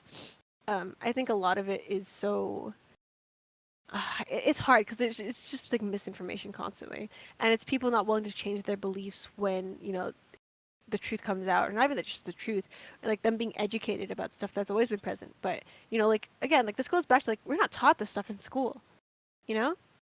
You're not taught this stuff in school. You're taught it maybe like because you have one really good professor in college, or because, you know, you go out of your way to do some research yourself, or like you have really good mentors. You know, it's not, you don't get taught it in school. It's not like a basis of education. Like I remember there's been a lot of cases where like when I was in high school, like people were just kind of like, you know, like people like made their like, you know, usually like Asian jokes like, oh, you know, like Rose is like a straight A student without ever showing up, and like yeah, that's true, but it's not because I'm Asian. It's just because the work wasn't hard, and it wasn't hard for a lot of other people as well.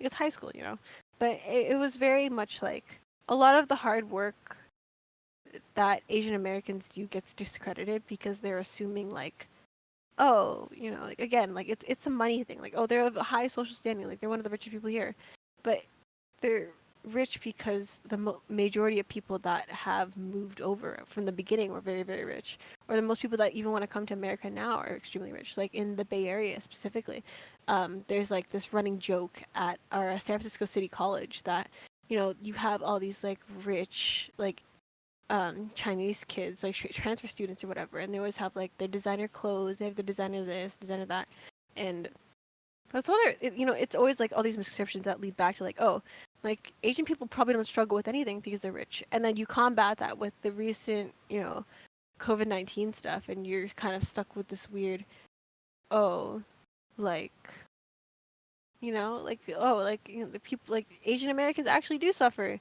but then again, you still have a lot of people that are still just like, you know, like, so what, you know, it's always going to be like that, and it's kind of inevitable just because of the nature of how things are. I mean, it's just human nature for them, even though it's not right. Like they're just very quick to be like, oh, and like, you know, dismissal of problems. Like it's always not that it's intentional by them, but I definitely believe that a lot of people like comparing each other's pain, and it's like this competitive thing for some people where they really want to be like, oh, well, like Chinese people, they haven't historically had it that bad, even though that's not true. So it's like, why should I feel bad now? You know what I mean? But it's and it all leads back to like not even just being an ally, but being a good person. You should defend, you know, people from hatred, no matter who it is. You know, and I definitely think being a good ally for like, you know, AAPI is just like not just defending against like anti-Asian hate, but also just hate as a whole, like racism as a whole. Like this whole entire thing of like, oh, like I think there's a lot to address, and it's hard to put my thoughts in an articulate manner because I think there's layers to it, right? I would definitely want to acknowledge, you know, like there's a lot of faults in like how we've managed to justify this kind of things, but I also want to believe that it's not fully intentional. It's just how America is. It's just how our education system is. It's like so many things that lead into this, but like when you go into the grounds of like what happened in Atlanta, right? Or when you go to the grounds of like literal hate crimes, there's no excuse for that kind of stuff. And there's so much like misinformation on top of hatred I think it's important that, like, we can't do anything about it now. Of course, like, we can't change the past, but we can try our best to educate people and inform them, because obviously public school systems and schooling systems as a whole have failed us, Yeah, 100%. Holly, let's hear from you on this a little. What's some stuff that you feel like it's overlooked when it comes to us? I think, Rose, you brought up a great term, which is the casual racism that happens with all Asians, where I think you described it pretty well. Of like, we honestly let it pass, like all these stereotypes and casual racism. We kind of let it pass with humor. Um, like I'd said earlier, like just to survive, just to let it go, like don't make waves. And I think part of that is due to that model minority myth. And one of the examples I had thought about was, like, let's say for example, like for Chinese folks, it's like, oh, you're like, let's say you're talking to friends, you're like, and one of your friends is like, oh, of course you're good at math, and you're just, the response to that for me would just be like, haha, yeah, like Yeah. let's just let it go, right? Like, what am I gonna say right now? Just, otherwise it's a whole, you can kind of see the scenario play out in your head, and you're like, do I want to make this a situation or do I want us to be able to enjoy the rest of our night and for me to enjoy the rest of my night? So it's kind of like taking one for the team. Uh, but then I think about things like that and how we ourselves can think back and make sure that we're thinking about how important it is to not let those things go and not let those stereotypes define us. Because with the math thing, I don't talk about this often, but I had a math class in freshman year of high school, and for me, it was very specific because I was coming from a private Catholic school where I knew 30 people from like first to eighth grade to a brand new high school that was a public high school. Mm. So I was going to public high school for the first time as a freshman, and I was in this math class, and I just was always a good student, so I was just doing really well, and I don't, to this day, I don't understand what the teacher was trying to do, and I'm sure that she had really good intentions. But she stood in the front of the class one day after passing out like test results, and she was calling me, and she's like, Holly has been doing such a great job, like she's doing really well, like I probably got like 100% on that test or something, and like was just saying how good it was in front of the class. And after that, I was teased and bullied so much of like, oh, goody two shoes, like teacher's pet. And honestly, it made me not want to be a good student anymore. It made me not want to study. I was like, if I'm going to get bullied for being good at math, then forget it. I don't want to, like, why would I do that, putting myself in that position? Just so I wouldn't have that spotlight on me. Yep. So it's just like such a small, it seems like such a small thing, but she didn't think about the effect that it might have, especially on high school kids. Um, and yeah, I mean, at the time too, I didn't have my own sense of personality. Like I had, like, personally, I had thought religion was a subject in school. Like I literally didn't know there was other religions. So those are things that I was all learning as freshman year of high school, and so it was just another thing I didn't want to have to deal with at the time. And yeah, to this day, I still make fun of myself for like, I have to Google math of like, I know it's basic, but like I'm gonna do it. Um, but it's just one of the more harmful things we can do even to ourselves, of like letting those things go. It's very like I it's hard because it's like it's so inconsistent too. Like what a lot of the times when like racism is targeted towards you specifically, right? Like it's never really I think it's a lot of like because it's like, easy for them to like blame it on this because they know it's a stereotype. You know what I mean? So for example, like Holly was talking about like being made fun of because like you're good at math, right? Like that happens so frequently, and then like in my personal experience, like because I'm a graphic designer, right? Then to get turned around and be told, oh yeah, like of course Rose is good at art. Like I'm awful at math. To like for like context, right? I am a failed computer science major through and through. Okay. I am now a business administration major because I do not do math. Okay. I took a calc test. I mean, I took a calc test because I was filling out my prerequisites for computer science. I got a D, and then I cried in the student bathrooms, and then I switched my major. So, I'm not. There's no thoughts about numbers going on in this head. All right. I feel the it. most I I can feel do it. is taxes and maybe barely that. This girl has, there's no numbers in here, all right? But, you know, it's like, and then I'm a graphic designer, right? So then you have people going like, oh, yeah, it's because, like, she's Asian, like, you know, and she, of course, like, she's a woman, of course she'd be good at art. And I'm like, okay, so pick one. Pick one. Pick one. Really. And it's so astonishing, you know what I mean? Because it's not like these people, like, when they say these kinds of things, it's not like they actually, like, they're just falling back on a stereotype because they're angry. It's not because they like actually believe this stuff most of the time.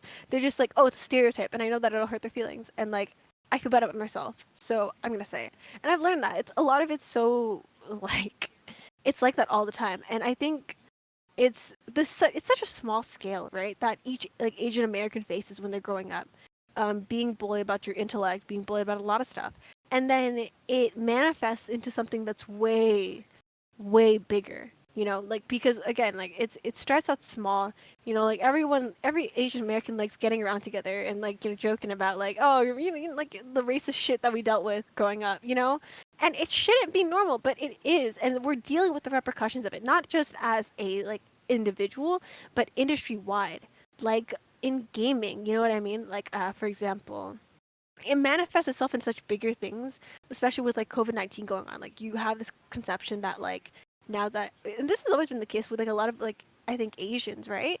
Like Asians are very smart, but they're also like very frugal and they're very like low class, you know, in some spaces. Like in terms of like Chinese people right now, right? Like there's a lot of this like, oh, Chinese people are dirty and stuff like that, and like they can't do anything good, or like the whole entire thing about like, oh, like, you know, made in China or whatever.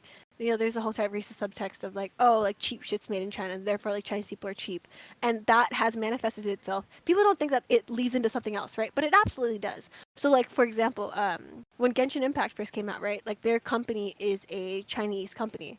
A lot of the reception to Genshin Impact was, oh, it's just a Breath of the Wild copy. It's nothing special. Like it's just a copy of just a cheap copy of this game. But if another game does it, right? The Last of Us has a lot of influences from other games, but nobody's calling it an exact copy, even though it takes so many features from other games, right? It's called by many game journalists, oh, a love letter to games that have been successful in the past. And then Genshin Impact is not a love letter to Breath of the Wild. It's a, you know, like shitty copy, carbon copy, has no original features, even though it does have its own original features. You see what I mean? Like it's Yeah. very small, and then it manifests itself in this giant thing of this public reaction of like even now, like, oh yeah, Genshin Impact is like this cheap, shitty, like wannabe Japanese gacha game by Chinese people, and it can't be good. But if it was an American development company, people would love it. It would be like, oh, it's a love letter to Breath of the Wild. It's inspired so greatly by.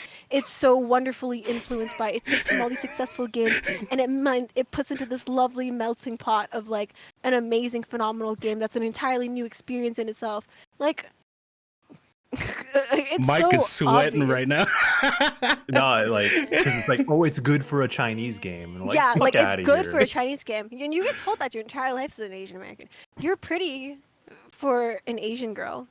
You know, oh, this is good for an Asian student. Mm. Oh, you know, oh, yeah, you did a good job for an Asian person. Or like, oh, like, you know what I mean? Like, you constantly deal with that. Like, you are consistently faced with, you know, fighting against your own stereotypes, right? Mm. But it doesn't help at the end of the day. You know what I mean? It's just you're battling stereotypes. You're having to constantly like be the opposite of that, and I think that contributes to a lot of like not brash behavior, but you know, like attitudes are changing nowadays. Like I think Asian people are starting to take note of this whole entire like, oh, Asian people are generally they don't like making a lot of noise. They don't like, you know, they don't like doing all this stuff, and especially for like women, I think.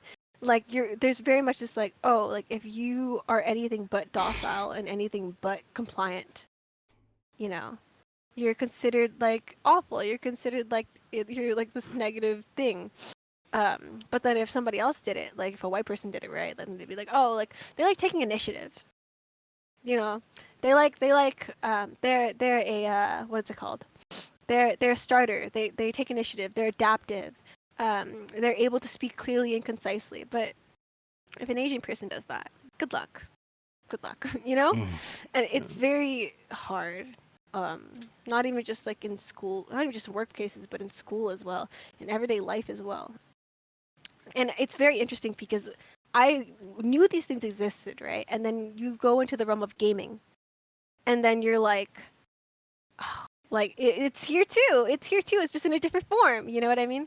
And it's very awkward to see, I guess. Like even going back to like, the Genshin Impact reception, like a lot of it is so much like, oh, it's good for something that's Asian, and then on the flip side, you have like all these people that like adore Japanese culture, adore Chinese culture, adore Korean culture, like all these East Asian, like the glorification of like East Asian culture, but with none of the support that comes with it.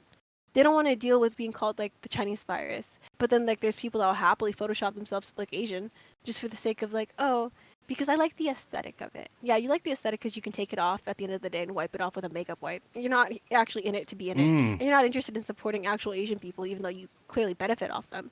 You know, it's very like it's very weird because there's two sides of it, right? And one side is definitely more prominent, but the other side still exists, and it's hard to address all of it in one fall swoop. Rose, you are wonderful. Okay, I just I want to end on that. You're killing it tonight. You really, really are. All of you guys are actually. Like it's amazing to me that we're able to have this conversation in a way that feels actually constructive. Whereas, you know, like you mentioned earlier, we get together with our family and our friends. We joke about the little tiny experiences we've had with the racist guy at the party, or the racist dude at the grocery store, or the racist white lady who wouldn't let me buy makeup for my partner, you know, something like that. Like we talk about those things a lot, but it always feels very surface level. And having us be able to just very much get into it here, you guys have seriously brought the heat tonight, and I'm like so thankful for you guys for this. Seriously, to kind of sort of get things here towards the end, I wanted to give you guys a chance to plug your stuff, you know, talk about yourself really quick. Holly, do you have anything you want to shout out? Where can people find you at? I'm on Twitter at the Holly Bible. Which I love, by the way. This is an amazing handle. Okay, yeah. Is there anything you wanted to plug in after that? I mean, that's basically, you can just follow me there. I talk a lot about games and puns, and I love karaoke, so follow me there. Same. Oh man, same. I love it. Okay, cool. Mike, what you got for me, Doug? Oh, you could find me and all of my bullshit at Michael P. Higham on Twitter.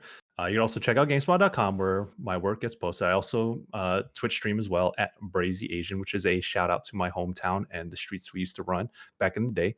But I also want to shout out a lot of great Asian American creators out there as well. My boy Matt Kim at IGN, the homegirl Chastity Vicencio at GameSpot, who's killing it with the entertainment team. My boy Jano Choba over at Giant Bomb, just running production over at Giant Bomb. So many great folks, so many great streamers. Pusoko, who's a Filipino American streamer, you should check her out as well.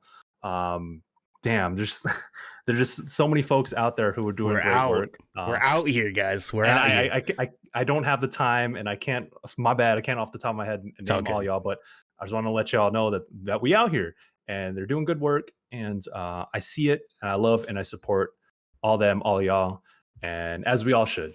So that's that on that. Oh yeah. All right, Rose, plug it up. What's up? All right. Okay. So you can find me on Twitter at _notrose because I'm so original. And then all my other social media are pretty much the same thing. All I do is scream, cry, and occasionally I tweet about cool stuff I do. But most of the time it's just crying. And talking about video games. I love it. All right, cool, guys. Well, hey, thank you guys again so much. This seriously was amazing. It was amazing to hear from you guys. It was amazing to talk about perspective and talk about our different experiences, and thank you guys seriously for giving me your time to do this at all. You know, you guys are amazing for this.